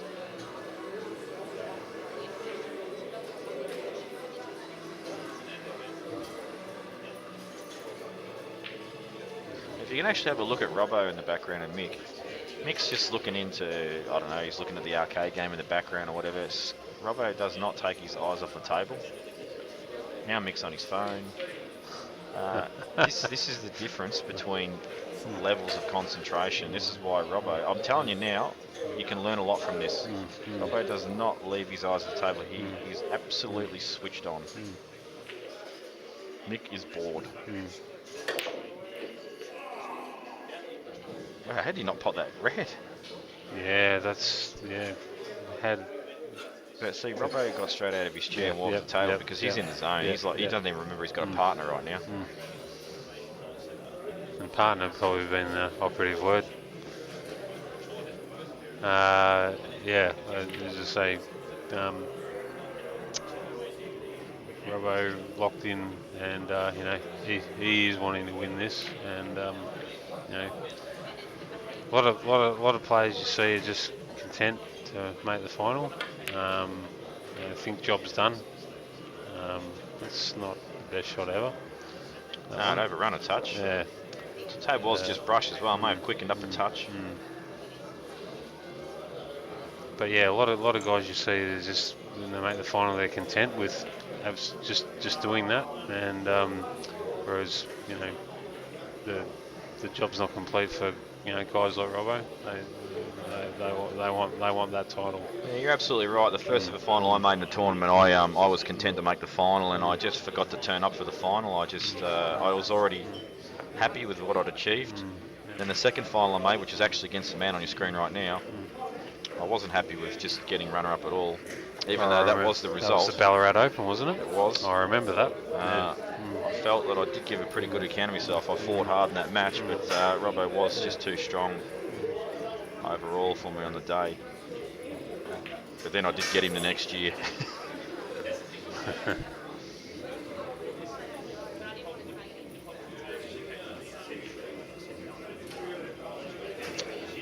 So you get a couple of options here. You've either got the double in the centre, or you can nick it in. I have a feeling you might play the double here. I reckon he'll cut. I reckon that red goes to the corner, and I reckon he'll just try and cannon the yellow that's near the middle to the rail and hold the white. And he's certainly looking at the double here. Yeah. Oh, so maybe that red doesn't go to the corner. I just think it's easier to hold, even if it does go. That's a good great shot. shot. Yeah. I would actually, if that red was onto the corner, I would never have played that shot.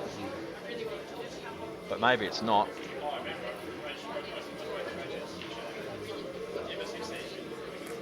Can't even tell. But anyway, it doesn't matter because he's got a good screw back off this. As I said, he may be able to play that ball that's not over the pocket next. So, yeah. Oh. And he's just glanced it. But, you know, he can still... I wonder if he's actually knocked that black onto them so it goes to the middle now. He's just checking it. Because if it does, then obviously he'll be playing that ball on the cushion last. Now, Robbo did speak that these pockets are just a bit tight, so punching them along the rail into the corners, which is pretty, not that hard a shot when you're sort of behind the ball, but when the pockets are tight, sometimes they'll draw a bit on you.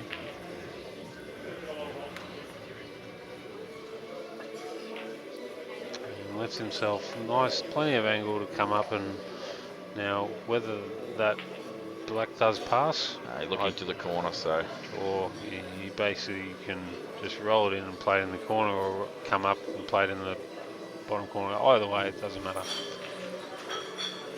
Yeah, I think he's going to just play this to the corner where his hand is pretty much. Yeah. Yep. And that pocket. That is a very uncharacteristic miss. But as you say, as Robbo was saying, the pockets played a little bit tight, but he didn't play that well anyway. Yeah, even if he like pots that, look where the white is, it's terrible. So Kurt with a visit to the table that he probably didn't think he would get. And I think it's Rod's shot. Oh yeah, that's right. It was Kurt's break, wasn't it? So yeah.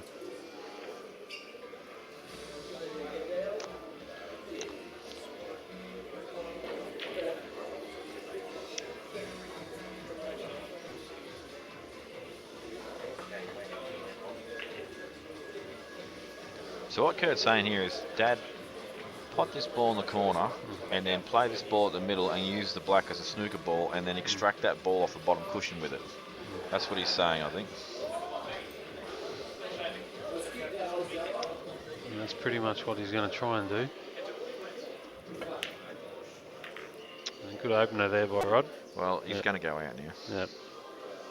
Well, that will be what he wants to do, because unless he just bumps this yellow into the jaw and gets a snooker. But I think that is a very bad option, because it gives the opportunity to come off the back cushion and nestle in behind the red for a snooker.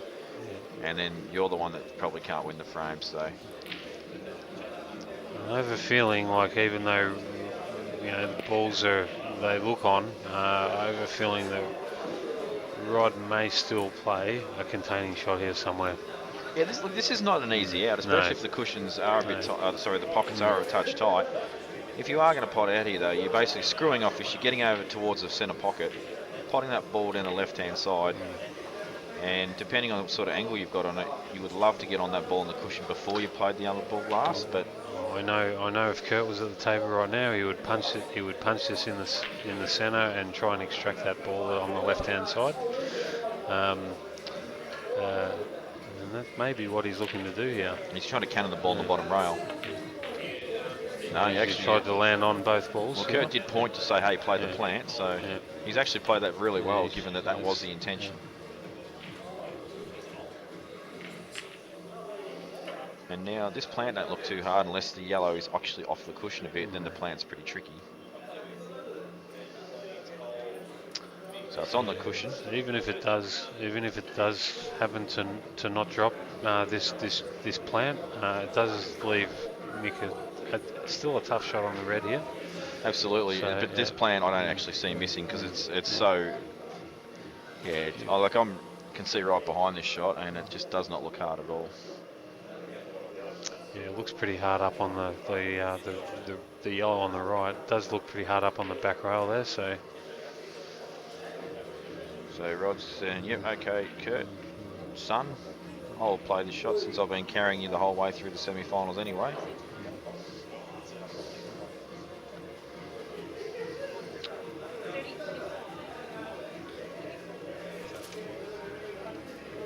Still a bit tricky here, but well, played that pretty well. And actually intended on playing that as a bit of a shot to nothing.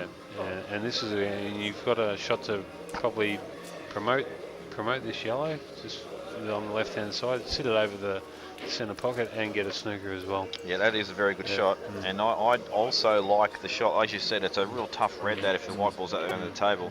I like the face cut double here to the centre.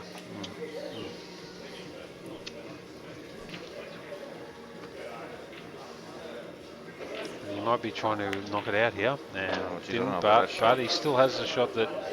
Well, it's not a face cut, but he still has a makeable double here.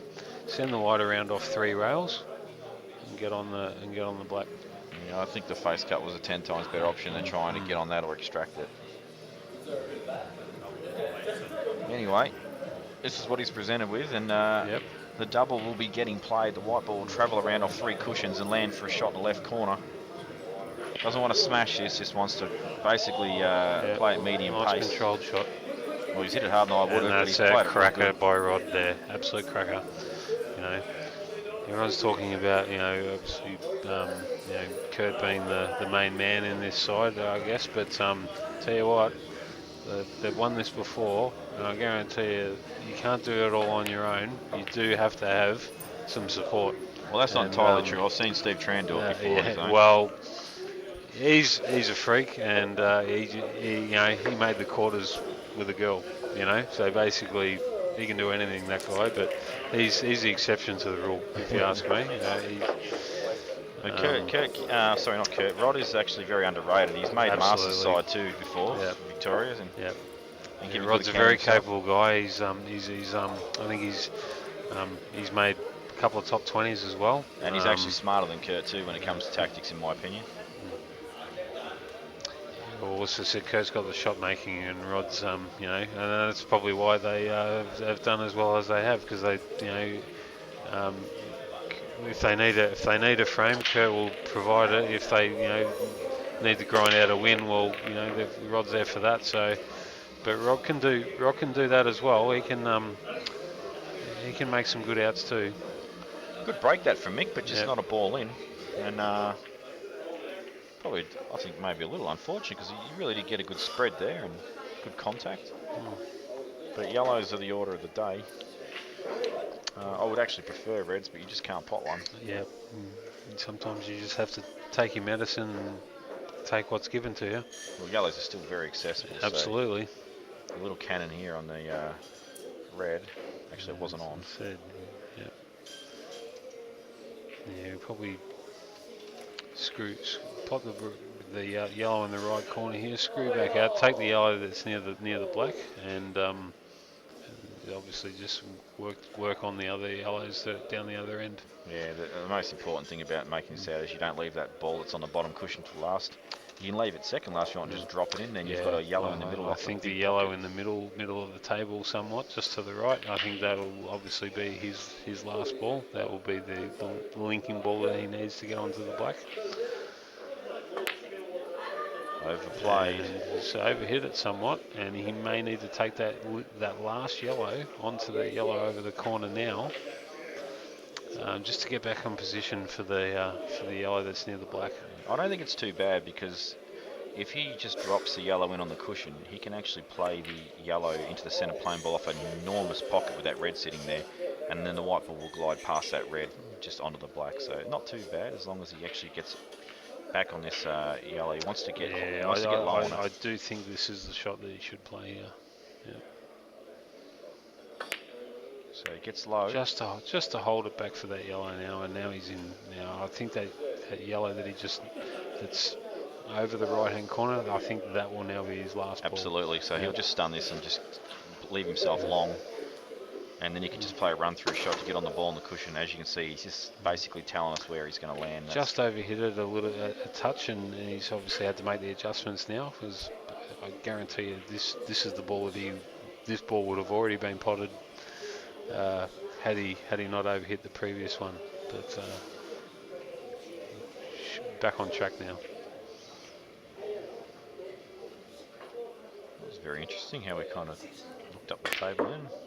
Well, he decides to screw back. I really don't think that was needed. Interesting shot by Kurt, and he's jagged a very fortunate result there.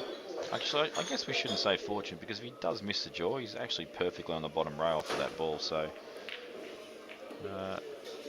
yeah, I don't think it was fortunate as such. Now that I sort of analyse the shot properly, the fact that he's actually got a pot on. Well, it's just the fact that he has actually come off a jaw to land there. It's in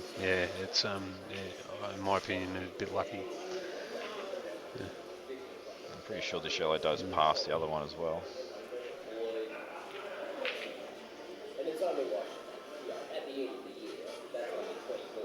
Yeah, I think so. So yeah, having to stun off because you can't just play the run through. So what you actually ideally want to do is stun off a side cushion and get on that ball on the cushion first.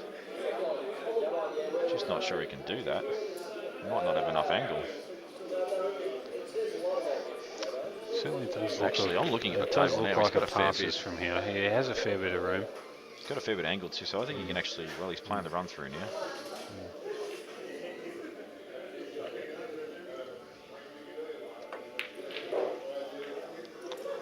And has he got enough? You think he might have just got above that yellow there?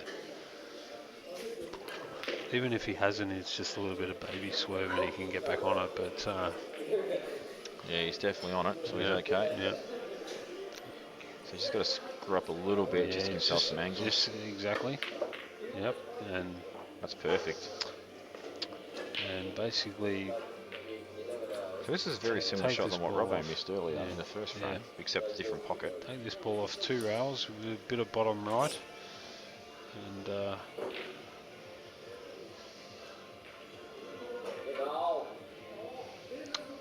black in the bottom corner, left corner. That's good. Absolutely could not have played that any better. That was a very good shot. Yep. And this for 2-0.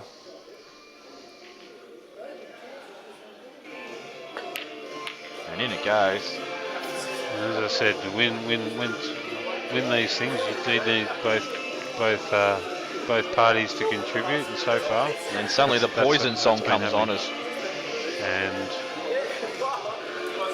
you know, when I heard your commentary last night, Solid, I was basically, you said the music has just been smashed, and you didn't know if anyone could hear. I could hear you perfectly watching from home.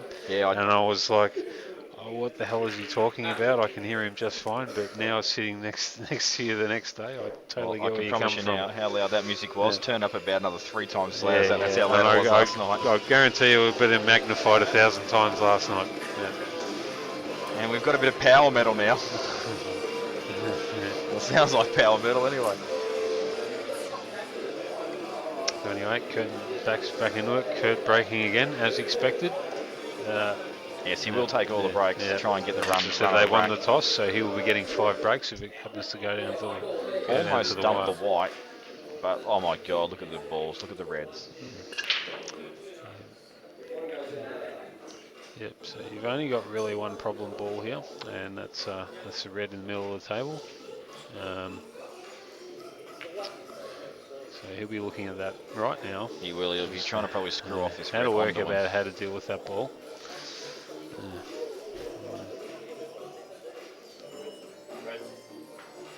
Yeah, I reckon he might try and screw off this red and just try and get a cannon on the yellow and red, or one of the other. It doesn't really matter. He probably prefer to cannon the left-hand side of the red, so he's on this red that he's sort of pointing to with his cue.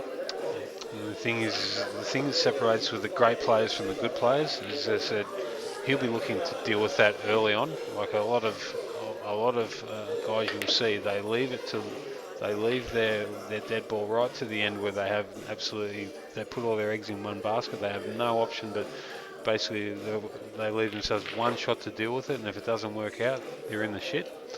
All right, but you know, obviously he'll be looking to sort that out. Like if it doesn't work out, he has other balls that he can, you know, get back in position with. Yeah, that's absolutely spot on. We've spoken about that a number of times over the time we've been streaming, and Well, I'll tell you what, he doesn't need to worry about knocking it out now because I'm pretty sure it goes to the corner. I'm pretty sure you're right there.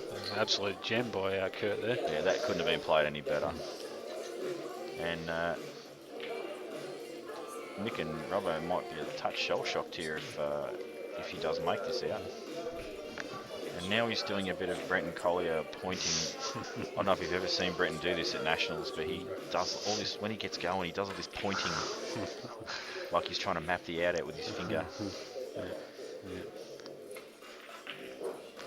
He gets the pointing and the stop sign going and the cue shake. That's his he has three a trademarks. GPS in his hand. So just a touch of run through here. There you go. And actually might have run through too far. It looks like there's a bit of angle on his shot. It does look a bit, looks like he's rolled through a little bit there. Unless he's actually played for this ball in the corner, why would you?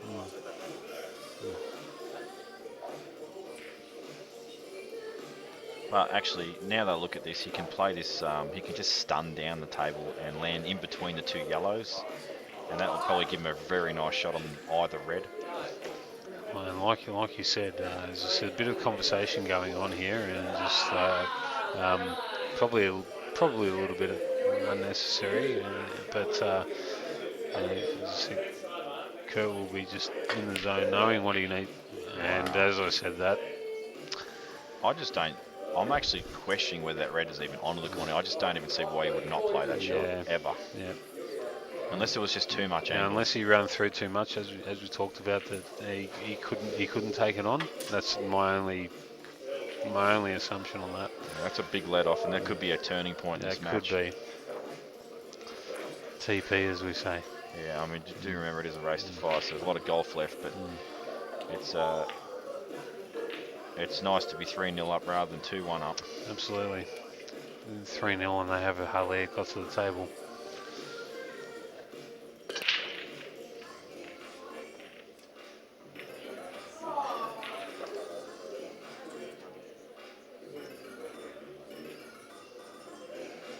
It would appear that it's Tim Shelton's birthday today. Oh, happy birthday, Slim! Another happy birthday present, courtesy of my footy side. So I hope you enjoyed last night. You're a Swan supporter. That's the gift that just keeps on giving. That one. You're a Swan supporter. You would have heard me absolutely bag the crap out of the Swans I did, mate. And you weren't very happy with the that? The reason why you received no text is because I probably agree with you. So yeah.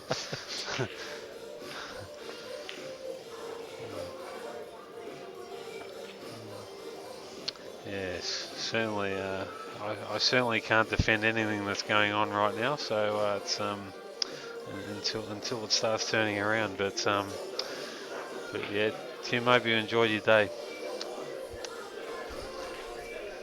Have a Bundy. Right, so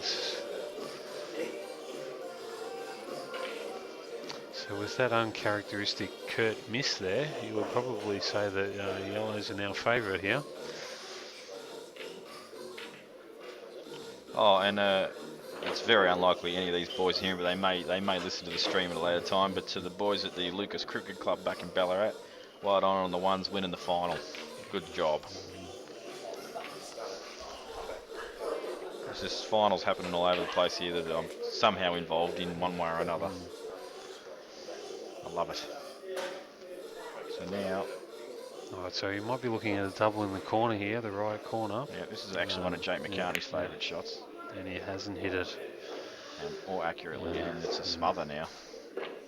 And you might say that did roll off, but if he hits it firmer, it does hold its line a little more, and even if it doesn't get coverage, it'll probably cause a bit of nuisance value in front of that, where that would probably be below where that yellow is rather than above it.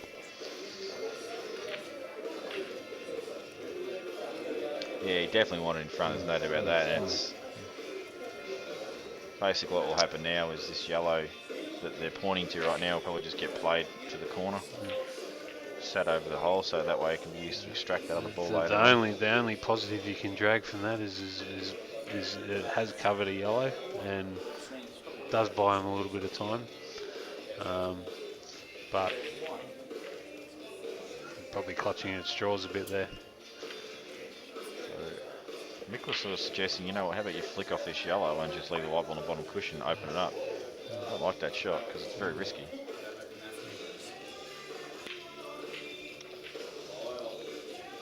The other shot they're looking at now is maybe moving this yellow that's near the red at the bottom of the table here and just opening up the frame. Not a bad shot given that that red's completely dead now at the other end.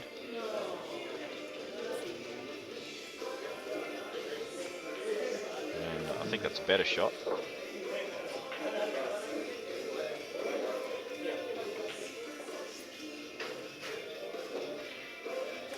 Not sure if it doubles, but too risky to double it in fear of canning off the red and potting your yellow over the pocket.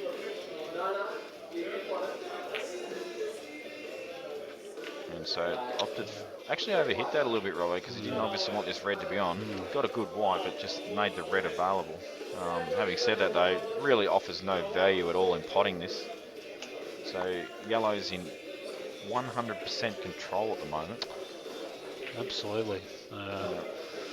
What Kurt's looking at here is, can he just drag this red in and hold the white on the red that's in the centre of the table and then run it up over the pocket where the yellow and red are? I don't know, it's line ball. I just think... Looks too thin, doesn't it? Yeah, it does. It does look as though it is going to go past the red in the middle, but who knows? He may be able to get contact with it. Who knows? Yeah, if you can get a full ball contact with it, it's a dream result. Yeah, yep.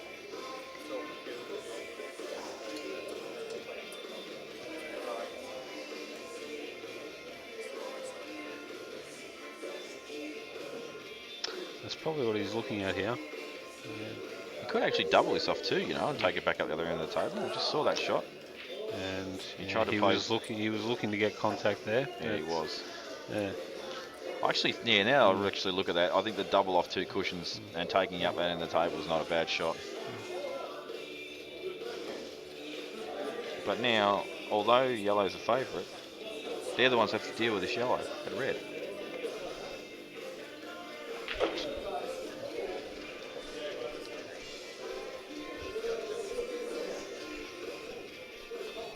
So they're looking down this end because obviously what they want to do is get an extraction. Any type of movement and separation to red and yellow will be fine.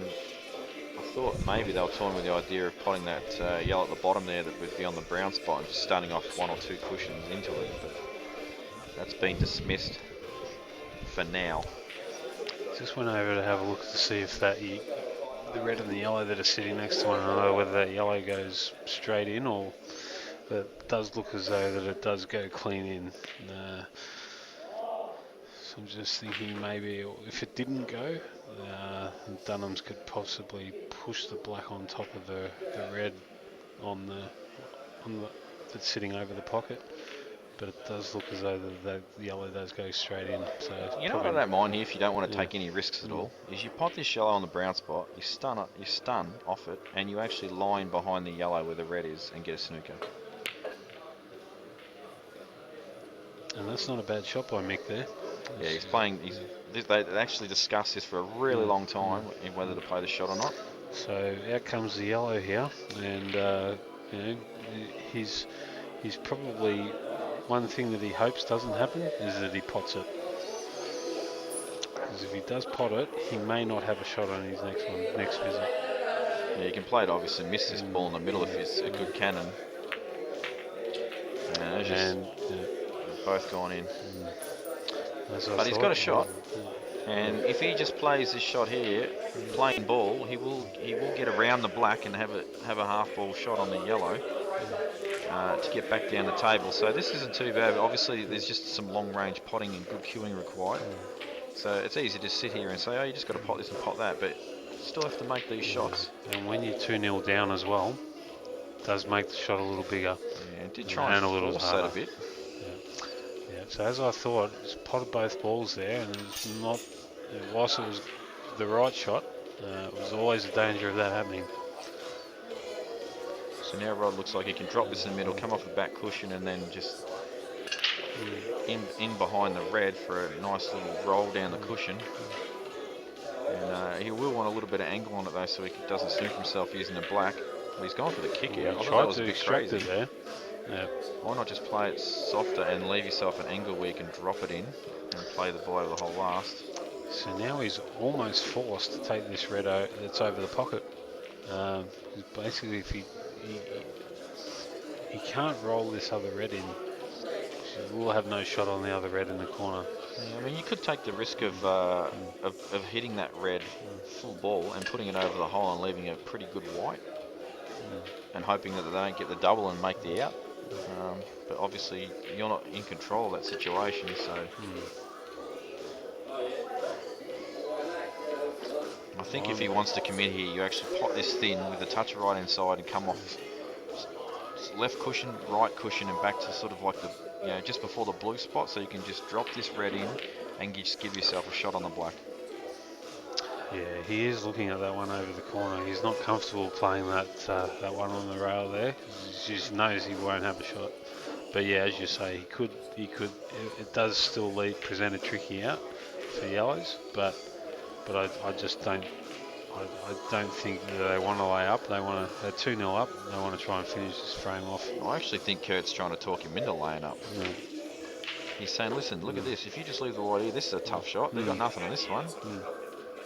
Now, and Rod's saying, no, I want to play this. Yeah, Rod's got itchy feet here. He does want to. He's dead set keen on knocking that red in over the corner. Now Kurt's saying, okay, well, what if you land here?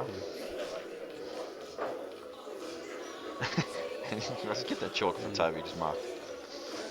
And it's I think we're up to about a 90-second warning here. Yeah, they're really having a big discussion over this shot. And I think what Kurt said to Rod there, I reckon he needs to actually come out further than that.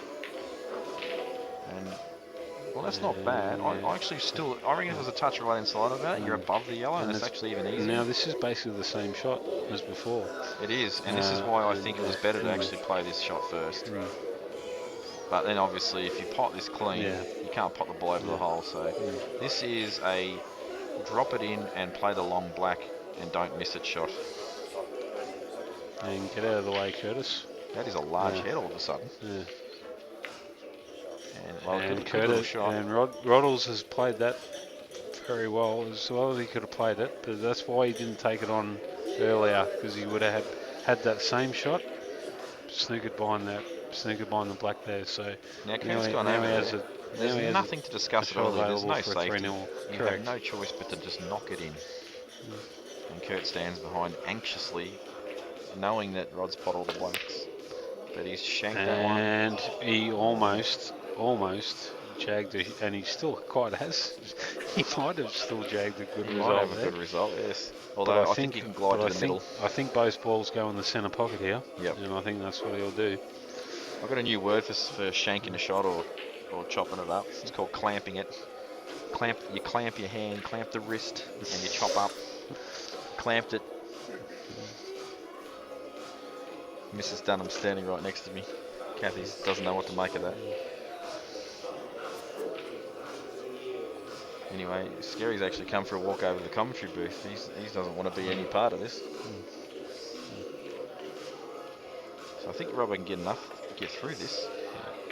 And that's not bad. You couldn't really hope for too much more. Yeah, that's still good.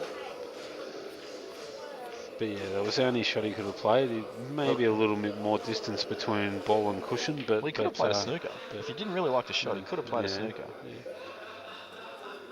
This is a big shot.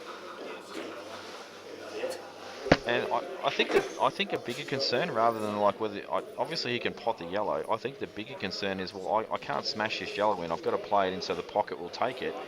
How's the little cannon on the black go with the white? Do you leave yourself completely dead, or does it just cannon into a very favourable position when you just play this in at a sort of a just slightly harder than dead weight? I'm going to find out in a second, because there's no way you're just going to deny the pot. And well, his angle was perfect. Played it very well there, Robbo.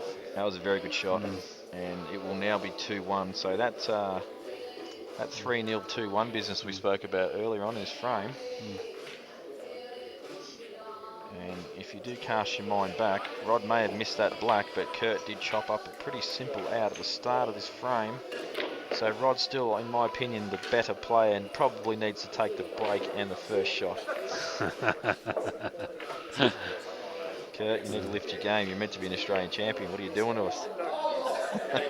No, I'm just hanging on him because his mum's here.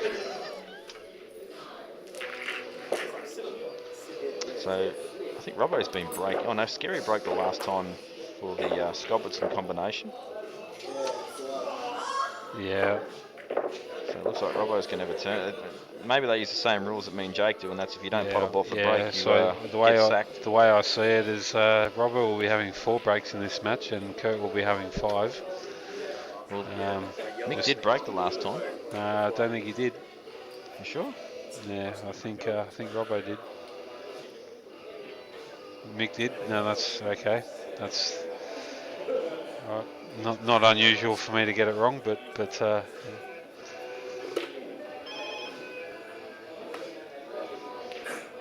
How many viewers we got online, Dan? Yeah, that's what I asked earlier, but no one's commenting.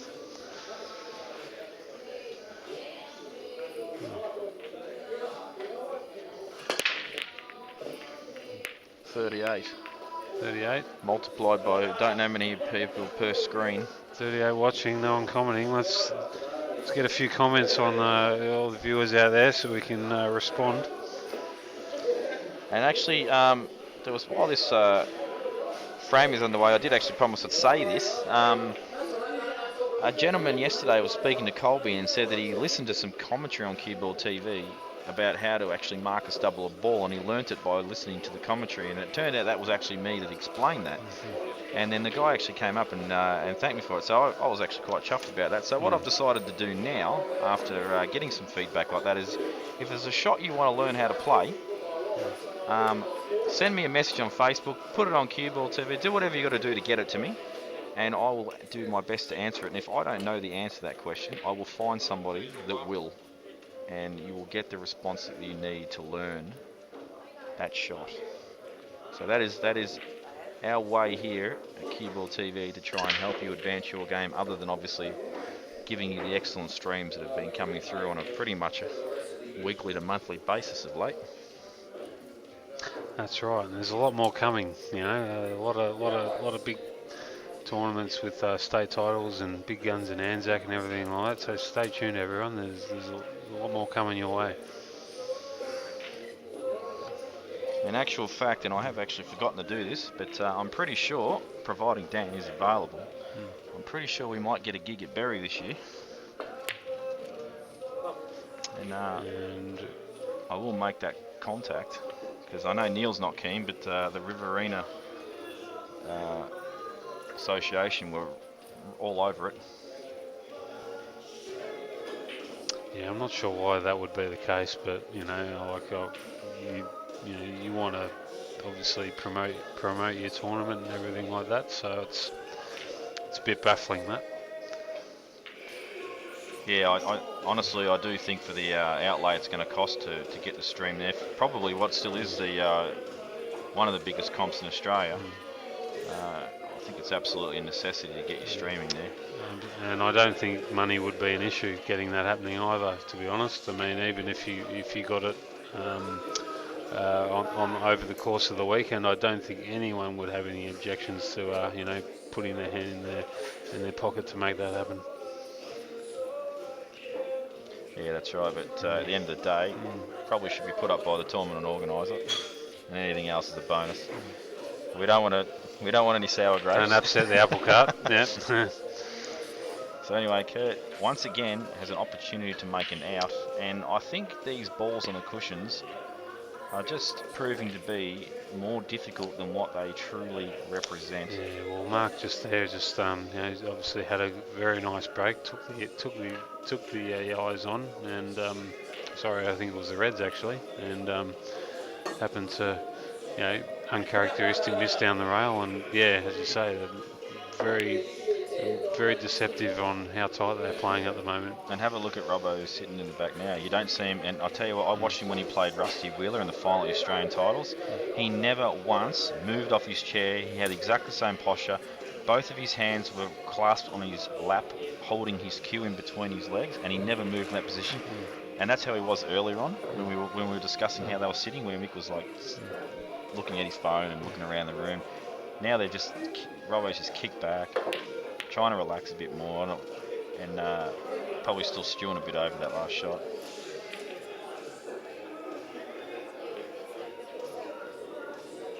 And Scary's like, hurry up, I want a shot.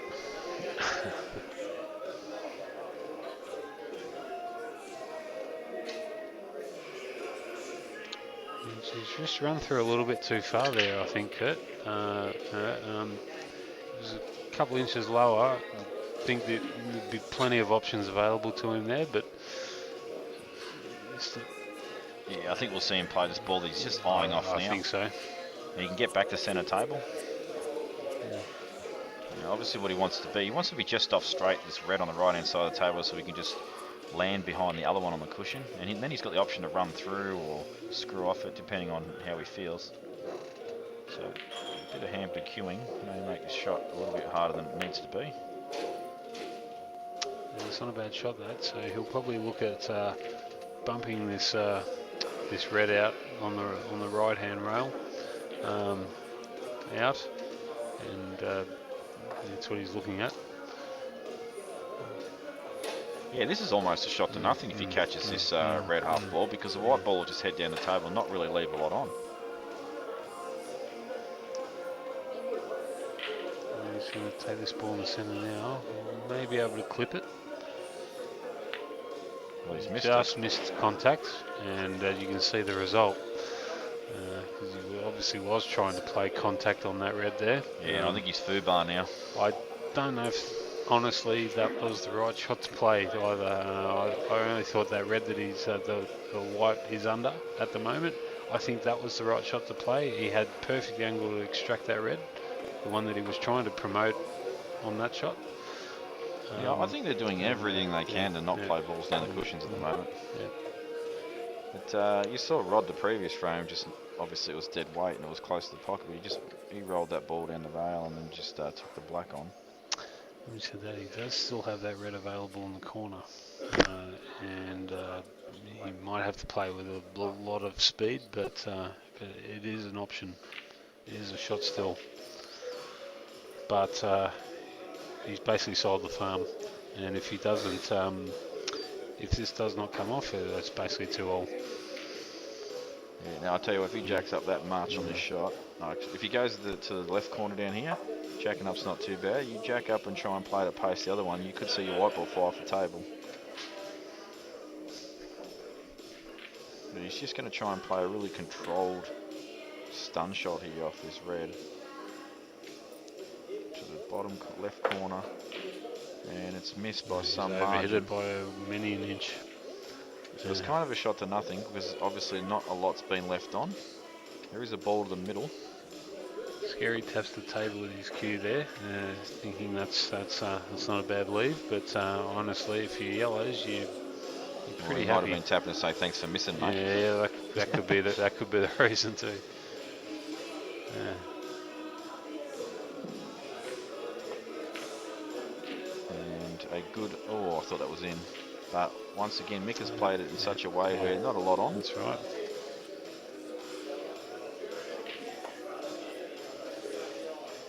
Now he's actually undercut that too, hasn't he?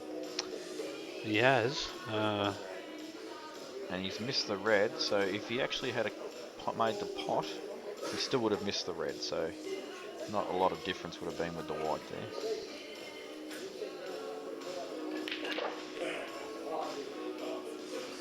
It's actually very important to think about that too. If you're actually playing a shot and you miss it, and then the white ball lands really bad or perfect on your next ball, and you go, oh, look at that, if I got that, look what would happen if I pot that ball, I'm fat on my next ball or whatever. The question is if you pot that ball, would the white ball still be where it is? And you need to think about that instead of worrying about, oh, look how good a position I got. You've got to get the pot. And you need to be sure that, you know, when you did miss that pot, where would the white ball have really landed? Did you have the shot worked out properly or not?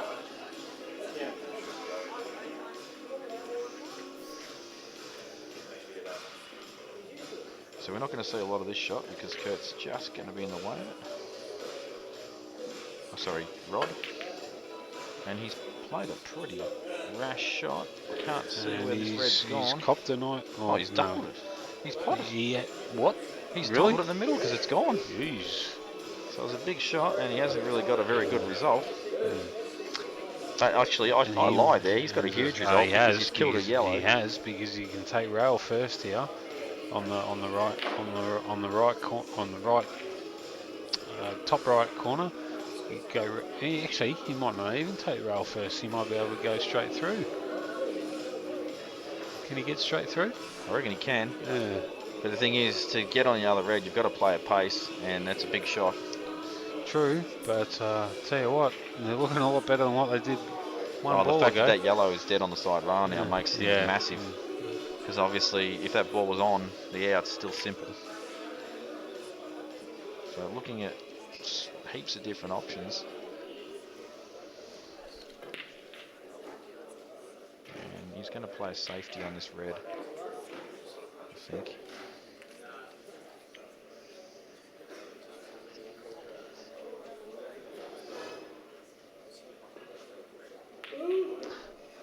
He's not looking at the double, is he? I think that would be crazy talk, but okay, so what's happening is he's going to double it towards the centre. Yeah, and leave the short white on the bottom rail. Yep.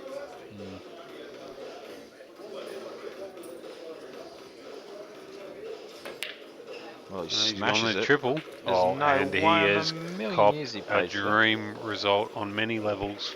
It has. On many levels. And this actually can almost afford to go over the kick now. Yeah. Killed another yellow as well. This is absolutely off its head, that shot. Yeah. He's absolutely taken it off the yellow, a triple, and killed a yellow. How good's he feeling? Corner. Just cue this in, screw back about a foot. How good's he feeling? There's a big shot, this to actually screw it in and draw back a foot to the middle pocket.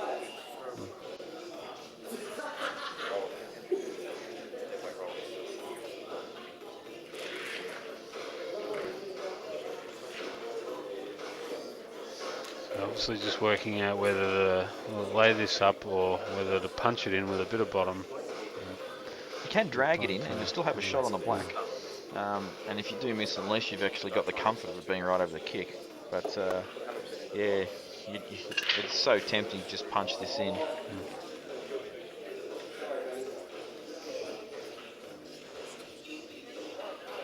I can guarantee if this was a race to 21 and the score was about 11-10, everyone's flying. Well, he did try and punch it in.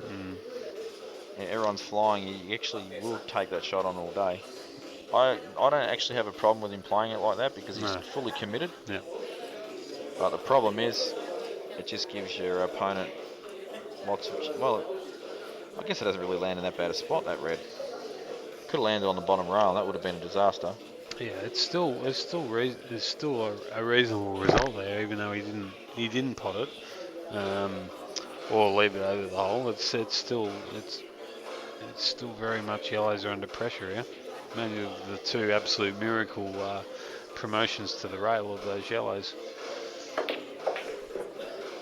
A good opening pot there from Robbo, and he's going to be looking for a snooker. There's no doubt about that. Well, I'm just thinking either that or he takes that yellow down in the corner near where the red is at some stage.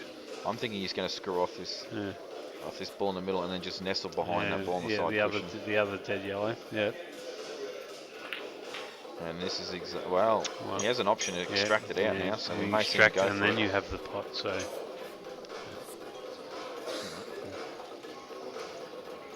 Yeah, and you can also play the yellow down the rail dead weight if you can get a bit of angle on it as a shot to nothing. So this has suddenly turned into a frame-winning chance. But playing the here's snooker. the snooker.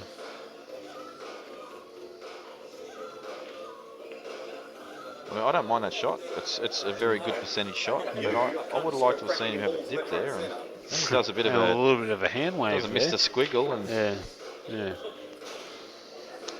Obviously, I think he might have been saying hello to you there, mate, in the commentary box. He might have said he learnt that one from me. So it's probably the shot I'd have played. and whilst it's a snooker there, obviously it's only a one rail escape. It's not easy, but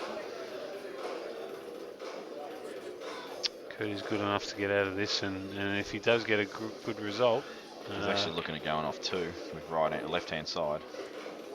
Yeah, I'm not really sure that's. I don't think you get enough purchase on it. I'm really not sure that's the way to go there. I'd probably stick to the one rail with I reckon the yellow's in the way. bit of left swerve.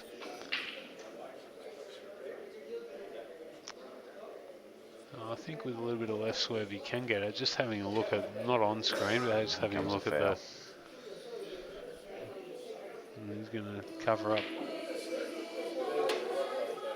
Yeah, I'm not sure I like this if he's doing that. I actually probably would foul him myself. Cannot leave him like Chinese though, because they just push through it and get the ball off the rail. Now, has he left him on the ball along the rail? No, he hasn't. He's played it pretty good. As I said, I wasn't sure about that because he can knock this yellow in and extract that red that he's it's yellow, sorry, that the white is sitting on top of. Yeah, I do agree, and that was one reason I didn't like the shot either, but still think I probably would have played it. And that's clean play. He's well, not made it. Mixed sort of gestures to say, why didn't you go in? That was my intention. It was a very good extraction, but we may see another little snooker now. No, he's be looking at maybe rolling this in and playing the double in the same pocket. I think he's just entertaining the idea of potting that because he likes to pot balls. I think there's going to be another snooker here. So he's just going to nudge his red further up, the yellow further up towards the middle. Now Robbo's involved. I'd say cooler heads might prevail here and just, take the snooker on.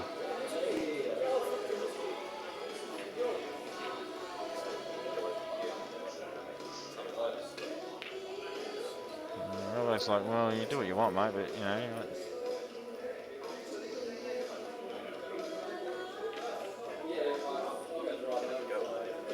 So Robbo's saying, why don't you put the ball in the middle and stun into the yellow on the side rail? And Mick's like, well, what if I overstun it and going off?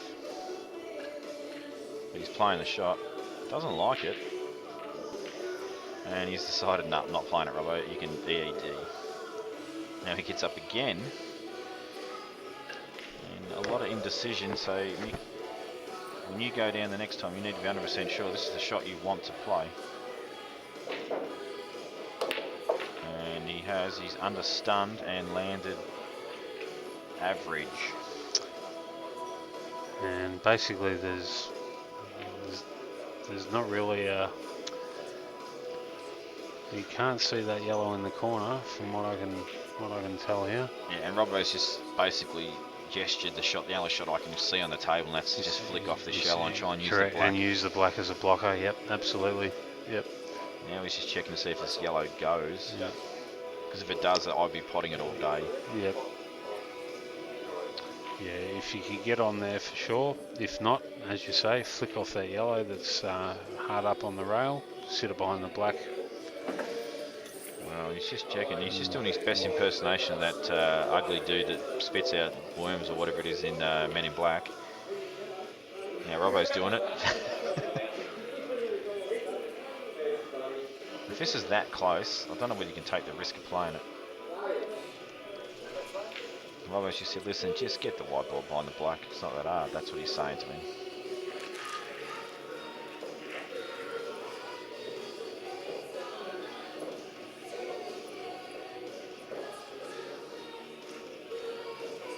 If you actually play it reasonably thick, you could bring the yellow across as well as a second opportunity to get a blocker in play.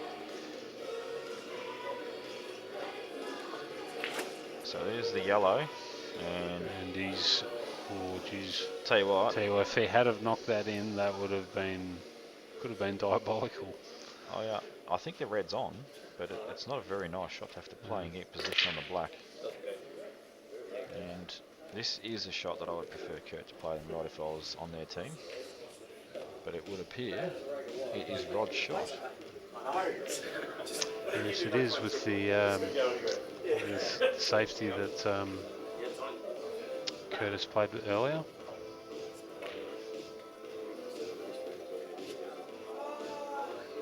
This is not easy. absolutely. That's if it's even on. I think it may be, but it is very, very tight. But it does look as it could be on. And Kurt's just checking to see how good his queuing action is. Yeah, it looks fantastic, mate. Well, I mean, Robbo did it a shot earlier, so yeah, may as well. And having your queue off. Yeah.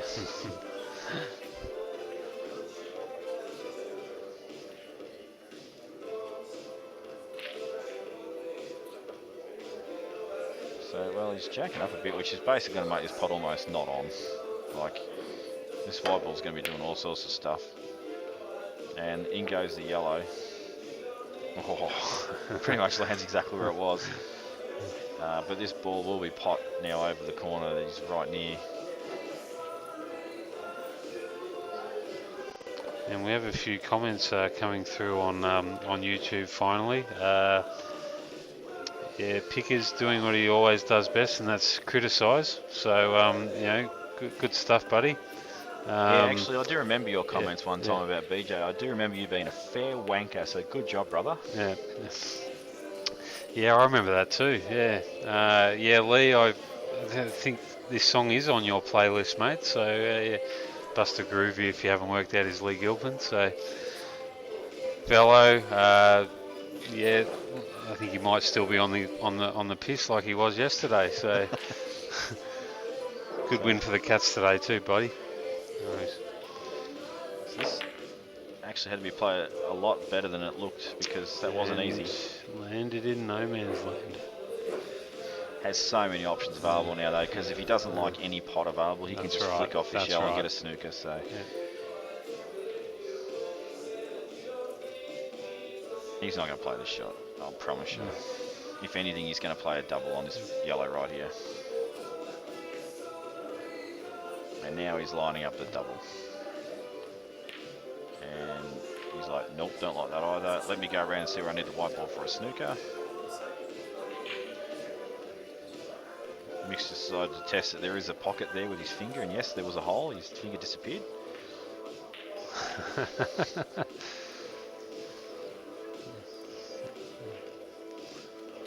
This shot, I think, is ludicrous. I don't think he'll be playing this quietly.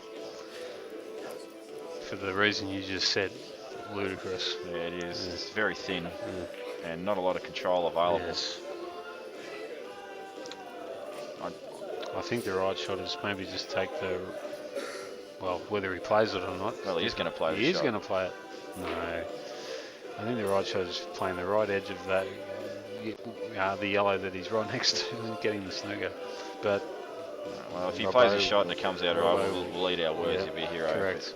Now after about 13 minutes, he's gone. No, I'll just run off this, get a snooker. Kept us guessing it for a while, but this is the right shot.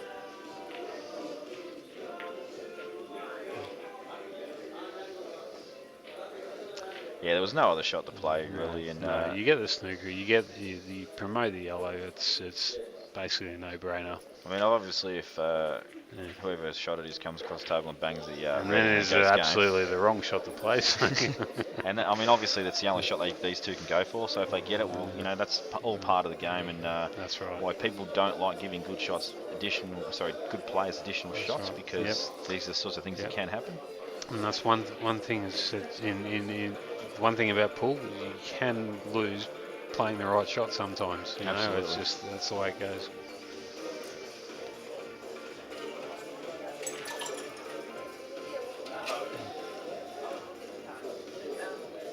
So Kurt will go cross table here and just try and knock this in. No other option really.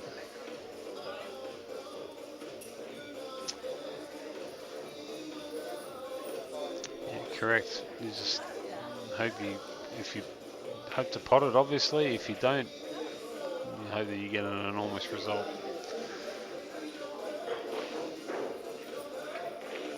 And he's gone for the snooker. Not really sure. Or maybe nothing's on. Maybe the Jackie doesn't go. So this is a good shot, actually. That is a great shot. Did not even see this shot. He has not left him on either of those balls. That's a cracker. Yep, that is a very good shot. Did not see this shot at all, and I'm very disappointed in myself for not noticing this shot. You and me both.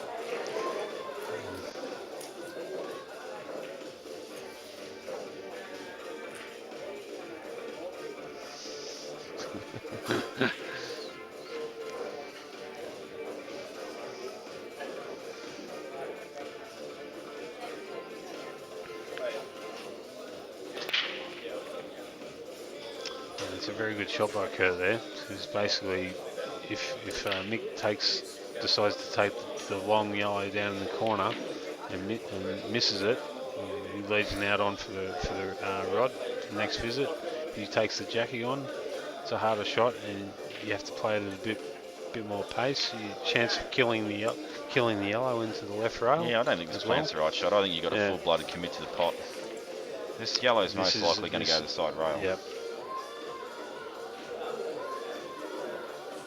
And Mick's just decided, ooh, you know what, that could be the case. Better get the advisor. He's still going to play screwing off it too, which surprised me even more. And that was not the right shot. I was not a big fan of that at all. You know, it comes off great, but the risk level attached to that was out of this world. And while we're on that shot, a little lesson for the guys out there that want to improve their game. If you go back and rewind that shot, you'll actually notice that Mick, when he played that shot, jumped up off the cue, kind of like what Donnie does every shot.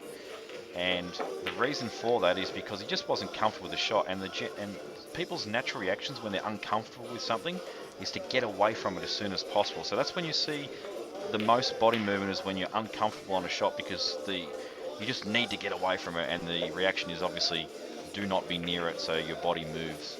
Very, very hard to get out of too. And that was an absolute great shot by Kurt there that set up that win, forced them to make a decision on whether to play the plant or whether to actually go down long in the corner there. And of course, because of that, Mick was undecided, and as you said, played an uncommitted shot in my opinion. So what was funny about that shot too is it was the most simplest shot you could possibly think of. Just come off the side cushion and bump the red. And sometimes you've got to look at this most simplest of options and say, you know, if I just hit this ball, why do I leave them? And we didn't actually, up here when we were looking at that, we did not actually see that. Now Rod's just Donnie gone, see what my son just did then?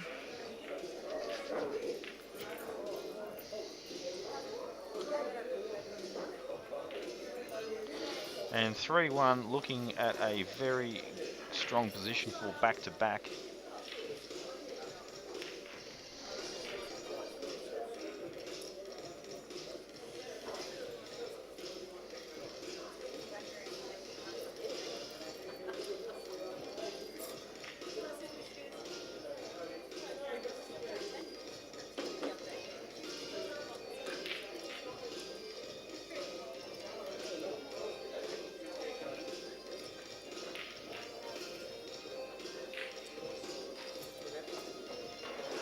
So it looks like we're having a, Kurt's just gone take a quick break, and I'll also take a quick break.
So Kurt's come up dry on that break there after going to a 3-1 lead. Clearly Robbie will be taking the yellows here, and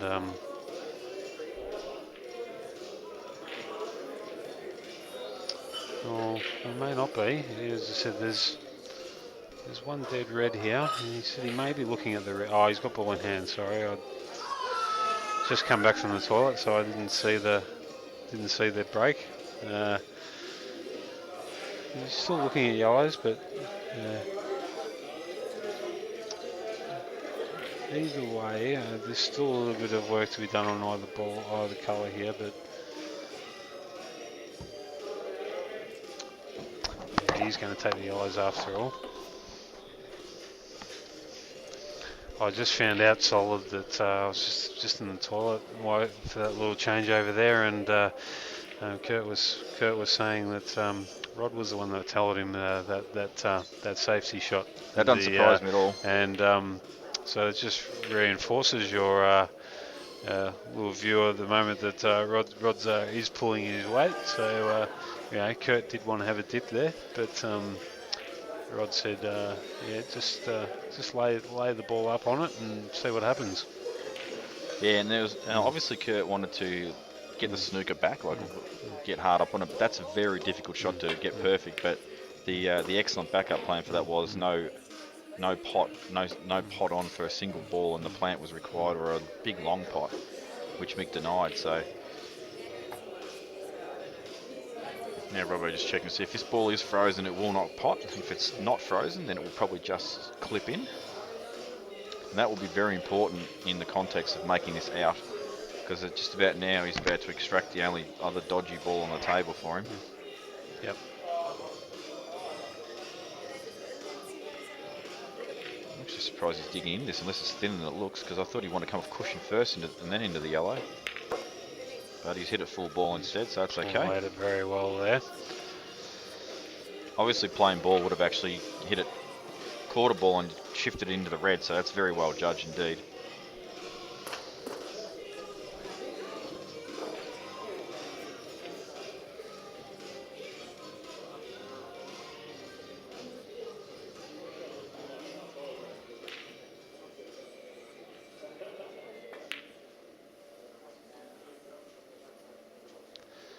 And just for a few more comments here, Rio's tuned in. Thanks for the shout out. Well done to you on yesterday's efforts.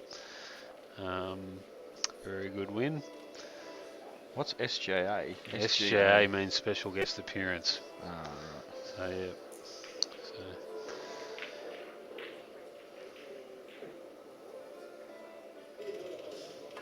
So Robbo has obviously just got a big bounce off that rail. And he still landed good, but maybe a little straight now. But he just pointed to that rail and go, "What are you doing, bounce that much on me?" The issue is not the pot; it is the angle, because he wanted to be able to get on the side cushion and just drop this in so he'd be perfectly on the black. Now we can't achieve that, so now he's got to look and see where he can clip it in and maybe get a cannon on the red or clear it. Or this is going to tell us a lot, this shot, of what's going through Robbo's head. Still not going to play it. You can tell when he's not going to play it. He gets this half stance thing going.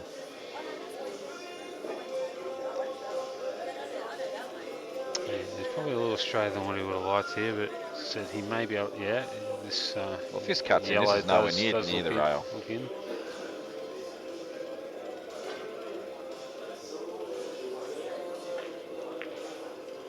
Very good shot. And he's landed perfectly on that. He can actually get anywhere on the table he likes down past centre. So if you can just miss the red and stun down towards the centre pocket, or he can choose to screw back and get sort of more centre of the table and play a cut into the corner, to the right corner. So it's all going to depend on how he feels about this shot and what indeed the angle is. But to me it looks pretty good, where he can at least just drift down the table and get in between the two reds. The one on the cushion and the one to the left of the black.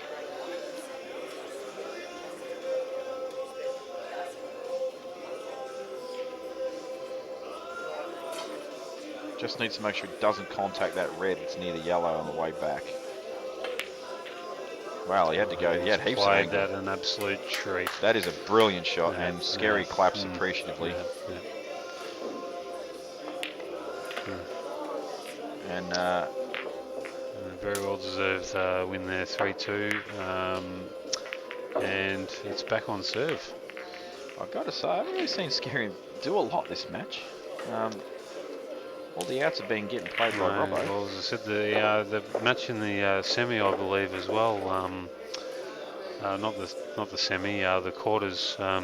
I believe that Mark did most of the damage in that match as well. Oh, he did in the semis as well. Sometimes that's just the way it goes, but yeah, it looks as though Mark's just been putting Mick on his shoulders and said, I'm taking you to the finish line. I'm the red-headed Hulk. I can carry you. Yeah.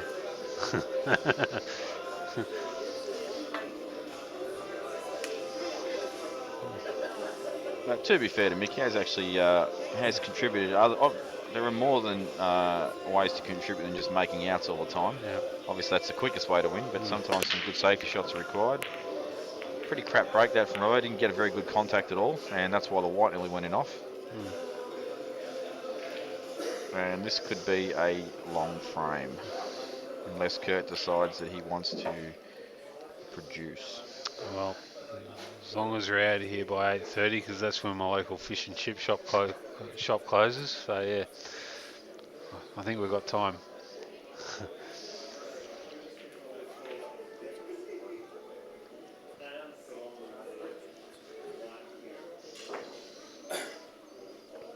Yeah, you got an hour and a half.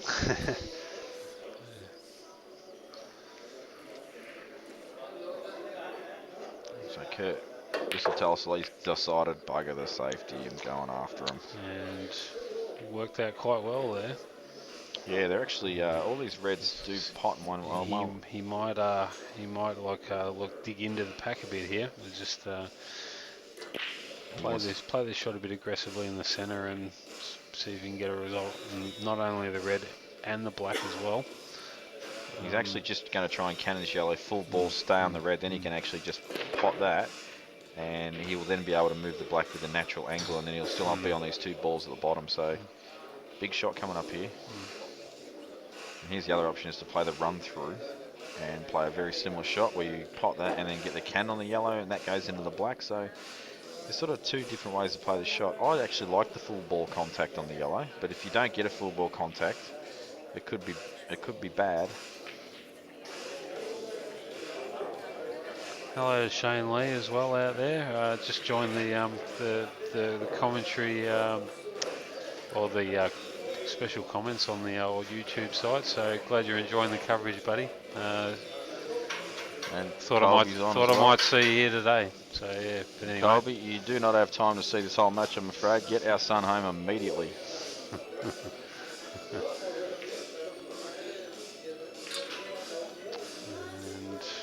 Played the plan B, which was to just drop onto this red, and then he can actually play a cut. Got through on it nicely there. I wonder if this red actually goes to the middle.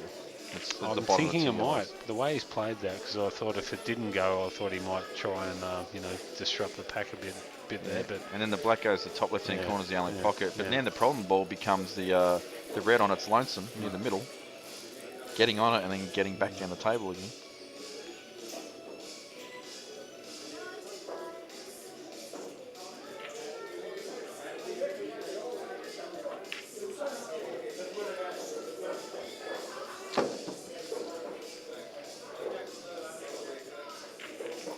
I don't see an out on now, sorry. Good girl. Very good girl, just like last night.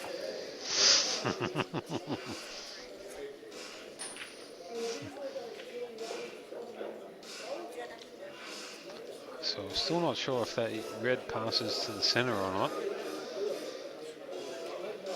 Yeah, he's looking at it. Even if it does, I just don't see an out on.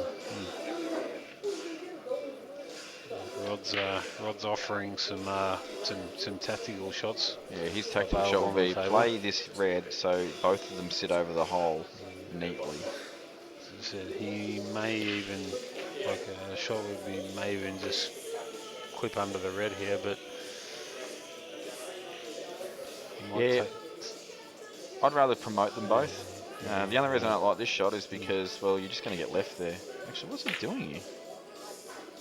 Look at this shot. That is insane. What a shot that is by Kurt. I did not even see. This is why Kurt's out there and I'm just here talking rubbish. That is an absolute cracker by Kurt there. There's still a problem being the black ball, and this is why I didn't like this shot. I realise this black's still on offer, but I'll tell you to what. land on that, that's a huge hit. If you own cane cars, you got to be happy right now. Getting a bit of free advertising.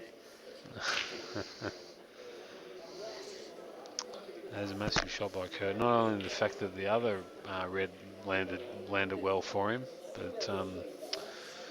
but yeah, as I said, it still comes down to it does make that red in the centre a little bit more accessible now with that other ball coming up the table, but still got to get on the black, and Rod is more directions than a lollipop lady right now. He is redirected to more places than Google. No GPS required. I think what the gist of that was get on this red so you can distract the black in the middle last. I think that's what the gist of that was. Oh, you know what it could have been? Get on the black and play it off the bottom yellow into the corner. That's probably what he's looking at. Oh, Kurtz just said, I'm going to go into him now, but that wasn't very high percentage, and he's paid the price. It wasn't the ball to try and knock the black out of there. I think, as I said, he had the red that's been minding its own business in the centre pocket. I think that was the perfect ball to get on, to bump into the pack and see where you land. But I guess the problem with making these comments is that we're kind of contradicting ourselves from earlier on in our broadcast, where we said you need to get rid of your problem balls and develop them as soon as possible, instead of putting your eggs in one basket. You're right. You're right. He definitely was trying to do that there, and I think honestly, the more I think about what Rod was talking to Kurt about there when he had his back to the table, so we couldn't exactly see what he was pointing at. I think he was saying, you know what, get straight on this black and play it off the bottom yellow into the corner. And then you don't have to worry about getting extraction. You actually have a clean shot, and then you just have to hit the correct angle of the yellow. So now Kurt's probably saying, what are you doing, you imbecile? You just snookered yourself.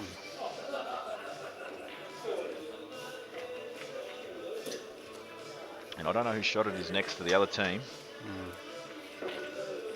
But Scurry's gone to get a towel, so I have a feeling he might be up next. Because I don't think he settled at all in this match. Get through there, that little gap. Yeah, a little bit left-hand side, maybe. Fortunate that he was able to find that gap. It made the shot a little easier. We're not going to see if he hits anything because his head's in the way. Pretty good contact, and just misses the centre. Leaves one of the more awkward balls straight on. Now, what do you reckon here, Hammer? Does he have a dip, or does he look for some kind of safety? Because obviously you could put this yellow right over the kick straight away. Yeah, the only thing I don't like about that shot is they can run the red down the other end. Well, I think if you hit it with enough angle, though, you'll just pull the white across. I think he's going to have a dip. There's no way I'd be putting this over the hole, but I was just saying it for the sake of people that thought that might be an option.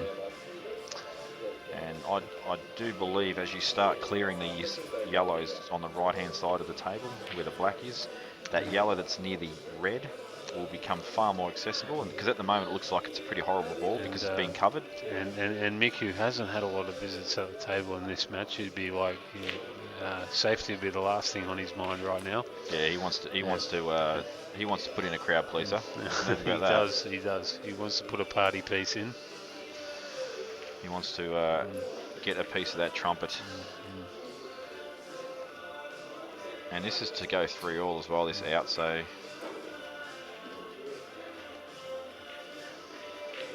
And he should get these, to be honest. He's a good enough player to knock these in all day. Absolutely. There's no question about that, but when you haven't had time at the table in a match or any whether it's singles, doubles, whatever, if you're not getting to the table, you do lose a bit of flow, and even the simple outs seem a little bit tricky. I'll tell you why I think that shot was just ludicrously bad. He could have played just a stun shot and came back like a foot. Came back in the middle of the table. Pot a ball to the middle. You got plenty of options available to you. And it was even a shot to nothing, the ball in the middle. Yeah. You run through. It's, that was just not the right shot. And if I was ever going to criticise Mick's game, it's that he probably sometimes tries to do too much instead of keeping things simple on the out. And I think when you watch Robbo making an out, he generally doesn't try and do anything too crazy unless it's absolutely required of him. Answer to your question, Shane Lee, yes, would be the simple answer for that one.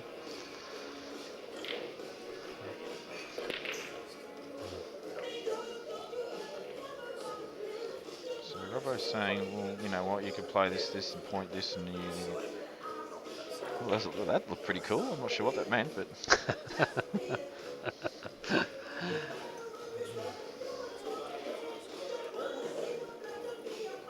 I just thought he might still take the pot on, but it must be tricky. A possible in off, or just worried about hitting the black, or. Well, didn't mean to pot it off the yellow, but at the end of the day, it was trying to pot it clean, and there was a. I see what Robbo was talking about now. He was actually saying pot this and just basically cannon this yellow and get a safety, like a shot to nothing. Caught it thin though, and had he have missed that pot, the red would have been available. And now, Nick's actually got a 10 times harder out than what he just had. And there's no real obvious safety either. No, there isn't. No. The only shot I can really see as a safety, and this is a difficult shot, and that is to play the left-hand side of that top yellow and try and bring the white ball back down sort of past centre pocket on the left-hand side cushion. But then I'm not sure whether this red passes to the bottom right either, that's near the pink spot. So yeah, to me there's no simple safety at all. And he may be forced to take on a long ball.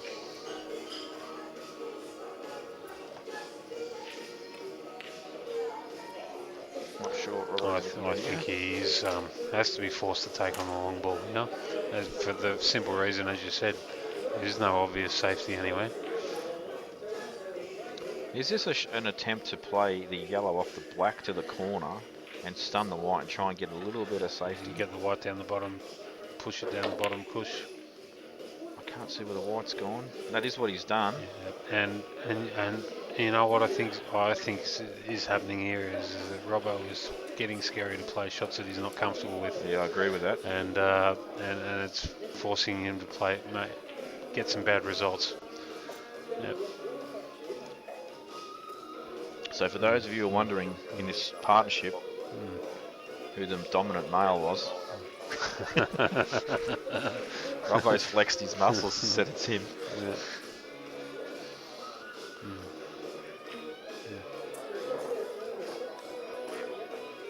But having said that, the shot that Rod had to play wasn't simple, and he is elected to just play the partner shot. That leaves the double that Robbo has got his cue over at the moment.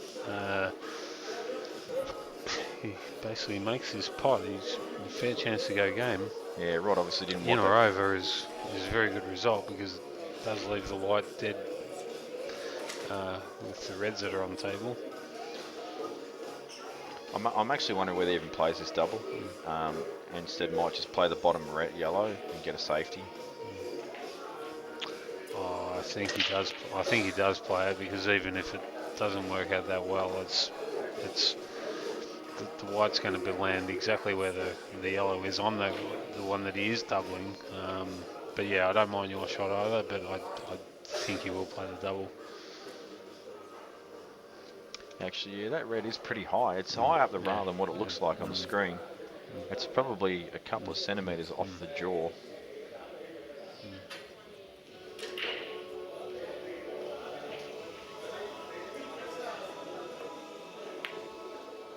He hasn't hit it. Double. He's played it like a fairy. And it'll be interesting to see if Kurt takes this shot on, given that how many balls we see miss down the rails. Because he's got to give this a bit.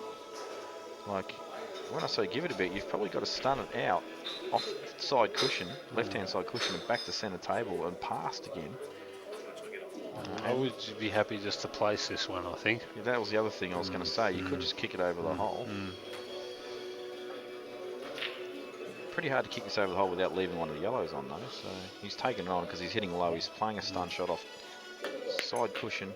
Excellent shot. An absolute gem. Can't play it any better. There. And when we spoke earlier about Kurt likes to play big shots, or has been playing big shots to win big frames, that is a good example of that. Not sure if he's dead straight on. If he's dead straight, it's actually probably the worst result in the world.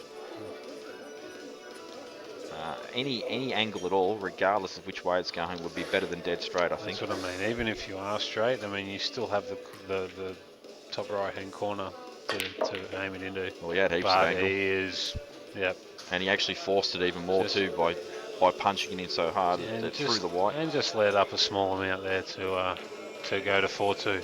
So a very good out there. Well, when I say good out, a very good positional shot to make the out far more simple. And 4-2 on really what I believe was a pretty simple out that Scary chopped up multiple ways. And he needs to actually get into this match now. Because so far his contribution has been low compared to what it should be for someone of his standard. True, but I just think maybe Robbo needs to maybe let him go a little bit too. I just think that maybe having a bit of influence on the shots that Nick's playing, and as it turns out, he's not really 100% committed to the shots. Maybe just 4-2 now. Just let him go. I'm almost going to say that Kurt breaks and runs the rack. Yeah. They might not get a chance to rectify that, but if they do, just when it's your shot, just let it go. Don't worry about conversations or whatever. He's scratched. No, he hasn't. Don't worry about chats or team meetings or whatever. Just have a crack at the balls. Robbo will go straight to the table. I'm sure of it. Yep. Which he has been doing pretty much every frame.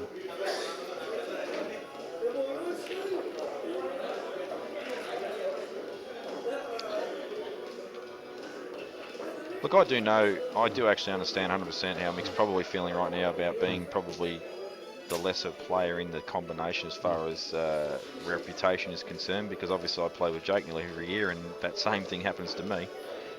But what is important is even Jake has bad frames and bad patches, and it's up to the partner to pick that person up, get them back in form, so when you start falling over, they do it back to you. And then when you do both switch on, you absolutely annihilate whoever you play. And that is the hardest part of doubles, is to both be on at the same time. You have to find that. You're right. You have to find that balance. As I said, you've got to recognise when a guy's on song, and you've got to recognise also on the other side. You've got to recognise when a guy's not. So you just got to find that balance, and that sometimes can take time. It can take a few years of playing together to figure that out. But you see it happening in teams as well. You can have the greatest players in a team, and they just can't win. And I'll just, I'll probably pretty much just use New South Wales as an example there. Can't win. They are the classic example of that argument. Sooner or later, though, they will win one. Yeah. I just don't know how long it's going to take.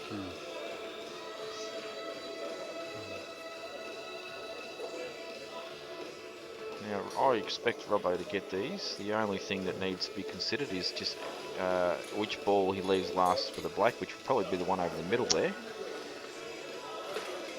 Yeah. So he's just that one or the one on the left of the black there. So one of those two. Yeah. So he's just going to mop up this other end first. Oh, I think he's gone too far there. Yeah, I honestly think the one on the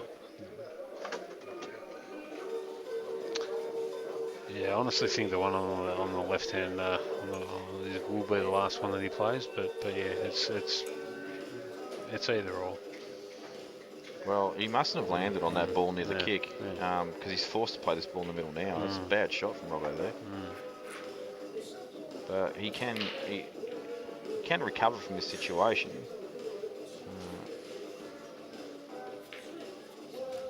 I just wonder if he actually screws off this into the yellow. Oh, he's on this ball, so there you go. It wasn't a bad shot after all. He was just confusing us.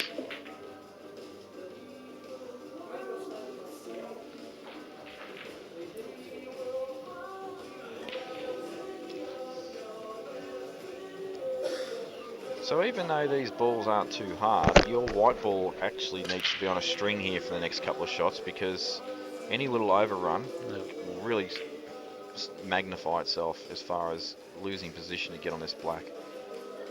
So as you can see here, this is the shot right now. He needs to land perfectly on a pretty much a 10-cent coin. Yeah, it will just be a roll through here, so it won't, you know, nothing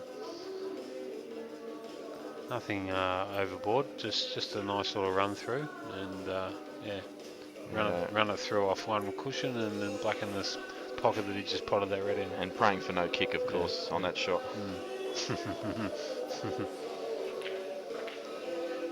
We all know we get our kicks on the last ball to get on the black, so or on the black when you're potting it. Yeah, that's right.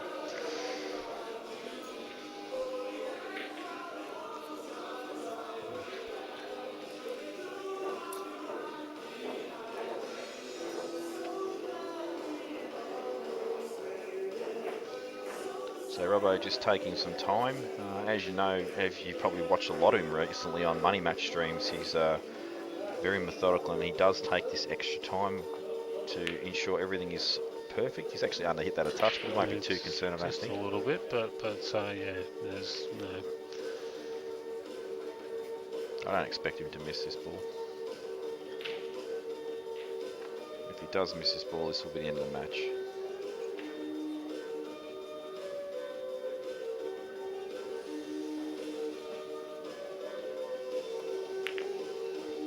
He has missed it. Wow. And that's just pressure. And that just took the words out of my mouth, mate. As I said, if they're 4-2 up, that is a handshake right there. But at 4-2 down, you know, funny things do happen.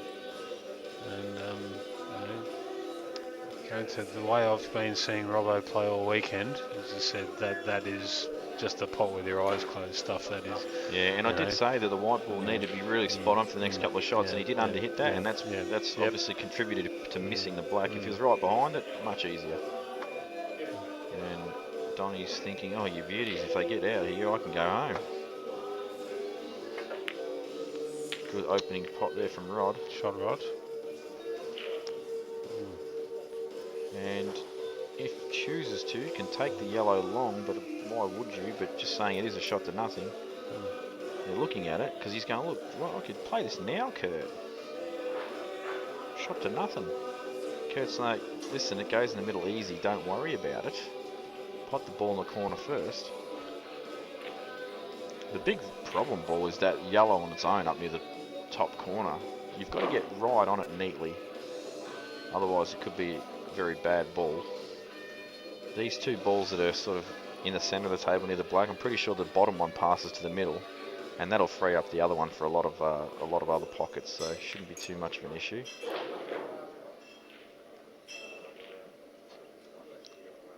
So he's playing this ball in the middle now. No, that's Kurt lining it up for him. So I like this shot. The only reason I think he's not potting the ball at the bottom right there is it's just too straight, so he can't get good angle off it. So he's going to play a snooker. He's going to go for a snooker and let Kurt get all the glory. Well, that's... And he's got a bit of more blockage there, but yeah, I'm not sold on it. No, well, I mean, you do have an up and down, but you actually have to clip that black so thin to pot it in the middle.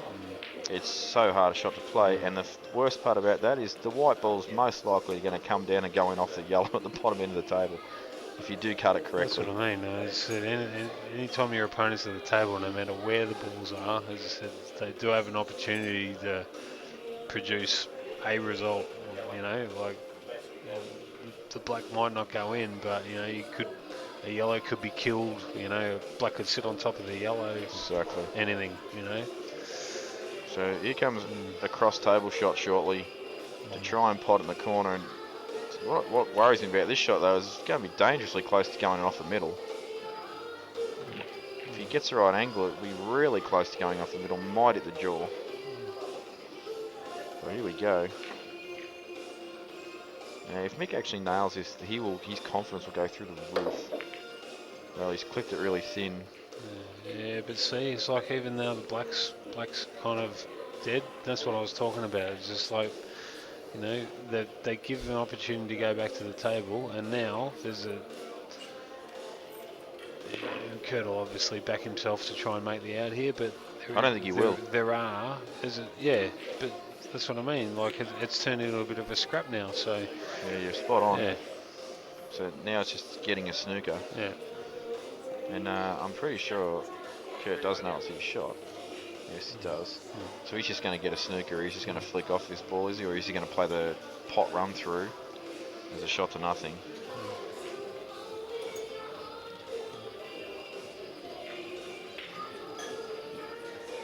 Personally, I'd just be playing this yellow down into the cushion sort of directly and letting the white ball run through.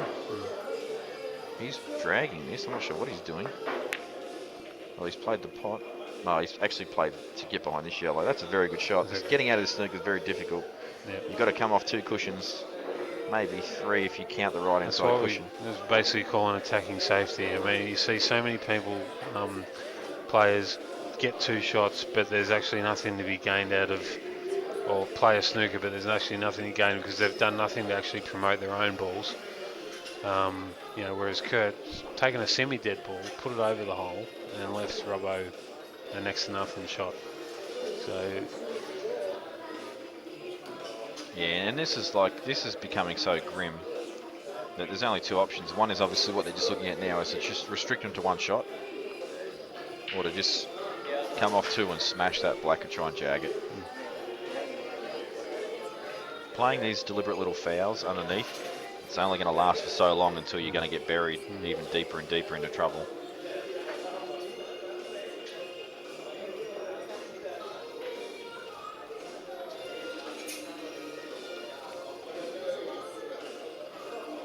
And I think that is on to the middle. I think you're right. So Rod will take the 2 shots. It's basically 1 good shot out of this little spot here and could open up the whole table for him. It'd be very interesting to see what the result of this would be if it was Scotch doubles, because Rod certainly seems to be the stronger partner of the names. Thank you. I'm good, thanks.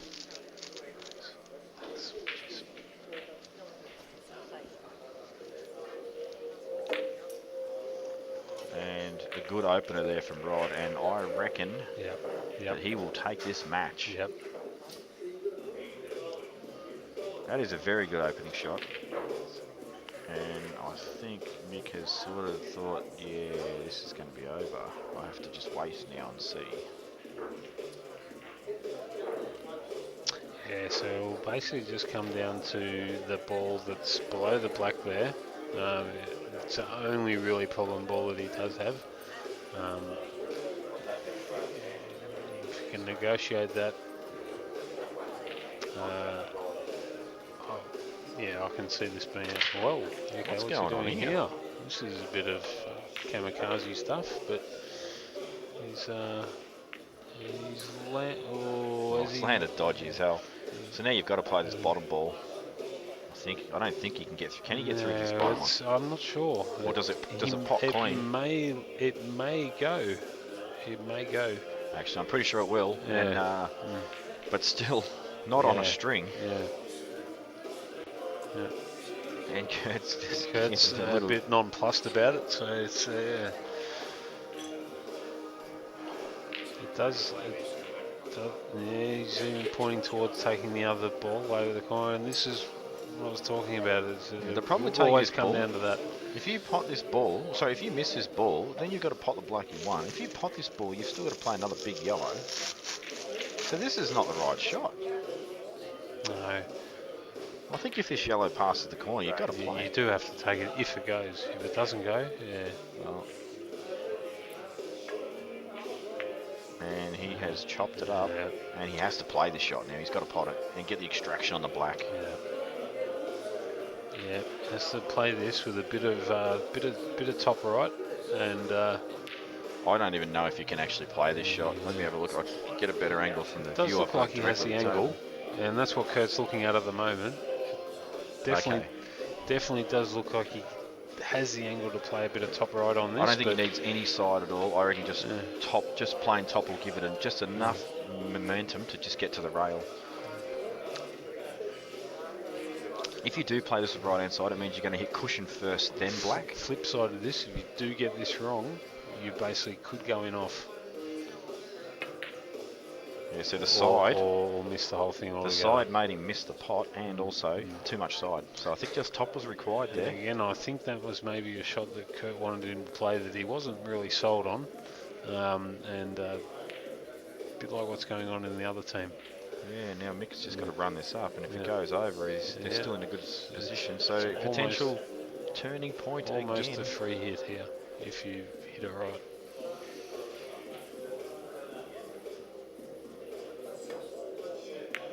Excellent shot there from Mick. Good Yeah, weight. it's basically a free hit, and he may have left the gap there. There's no way that's going to go underneath on this table, even if it's stuck to the rail. If that yellow was off the cushion, I'd say yes. That does look on to me. If someone can make it on, it'll be Kurt. That looks on to me. And Kurt is eyeing it up. And Robbo's, if that didn't go, Robbo wouldn't be over there having a look straight away. I guarantee you that is a chance. I think the yellow needs to be off the cushion more. Actually, how far is that yellow off the cushion? Not very. Oh, look, I'm convinced that can go.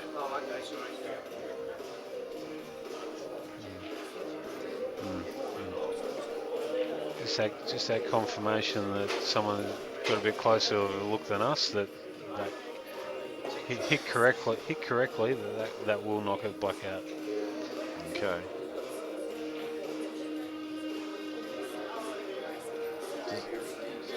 Okay, that's what I thought. Well, he's playing for it now. He's having a... Oh, wow. Look at this curve. Oh, wow. Wow. Well, I'll tell you what. And there is absolutely no chance that goes now. But there will be a snooker, and getting out of the snooker is going to be real tough. $1.04, it will be a snooker. I cannot believe how much that's drifted. Yeah, that's drifted a mile. And he just wants to say, I want to smash this in. Yep.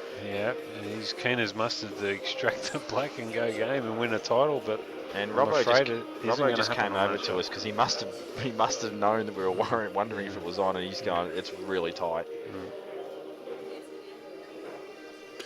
And there's no option whatsoever here to play a little delicate snooker, and this is a lot harder to play than it looks because you actually want to be at the other end of the table when you play it. Now Kurt's still looking to see whether we can jam it in there. If it's as tight as the thing's playing, the shot's ludicrous. So Kurt's saying, nope, not snookering. I'm going to take the pot on again, and this shot is dangerous also. It's going to go close to win off, I think. Kurt may be looking to come off 3 rails here. If he's looking to get back onto that yellow. Yeah, this is not in off actually. Just have a look. It's going to go past centre. He'd be looking at 3 rails here. Jeez, I just think the snooker's the right shot. It's so hard to get out of this snooker. Yeah, I agree with you. I think the snooker is the right shot. So he's taken his pot on. And in it goes. Well, he's clipped the yellow. And, well, this yellow is now going to be his last ball because this is perfect to get back on that ball now. I'll tell you, he's been very, very, very fortunate. He has. And landing there. So he will play this bottom ball now, and he'll play it with top, and he might just choose to use a touch of left-hand side. Yeah, I think so. I think it'll be top left here. This will not be a power shot, but it will be hit with a decent amount of pace to just swing the white right round and back up the table. Because you must avoid the in-off in the middle, which is why I'm saying you use just a touch aside. Yeah. So here we go. And as you can see, the power has squared the white up and got right behind the yellow. That is absolutely perfect. Absolutely perfect. Oh, school is still out. How straight is he? You could not have picked it up and put it anywhere better than the Yes, you could have. You could have put the white ball hard up on the rail. Well, he had that opportunity before. Because then you could have actually played the run through a bit easier or the screw off a bit easier. But look, if it's a chance to come out, that's where you want the white. I'm absolutely convinced you're right, Hammer, about this coming out because there's no way he would have committed this out so heavily otherwise. And Kurt once again looking to play a big out because this has been a big out. Yep. and screwing off this. The black could go anywhere, and oh, what a great shot. That's fantastic. Believe me, gentlemen and ladies, if there's any watching still, that was completely deliberate.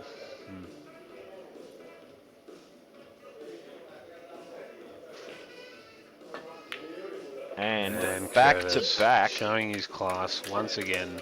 And do not discount Rod Dunham's part in that combination. He was fantastic in that final. Yep, and the fact is, very rarely can you win a doubles title with one player doing all the damage, and it was guaranteed that was a team effort there. Well done to Kurt and Rod, back-to-back Victorian States doubles champs. Absolutely, and final thanks again to Bar 8 and Dan for his tireless efforts producing his stream for you guys at home. And if you haven't got your entries in for Big Guns and Anzac, one or the other or both, do so as soon as possible. The dates are closing by, and there's 128 entries allowed only for Big Guns, and they are filling really quickly at the moment, so you're probably going to get in if you don't want to miss out. So we'll sign off now, and we'll see you at the next stream. Thanks, guys. See you soon.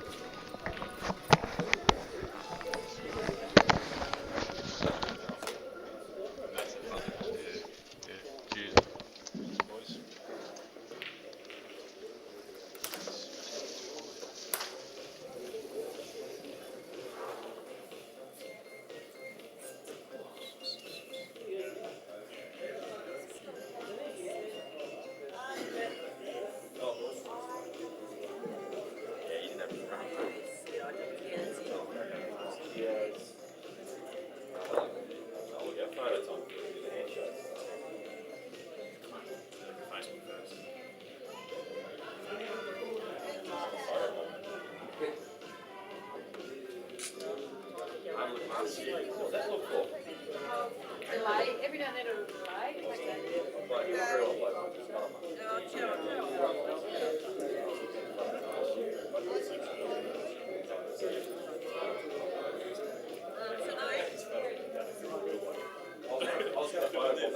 But I heard that I thought, If you want to know what that is, you're only known by your most recent fight.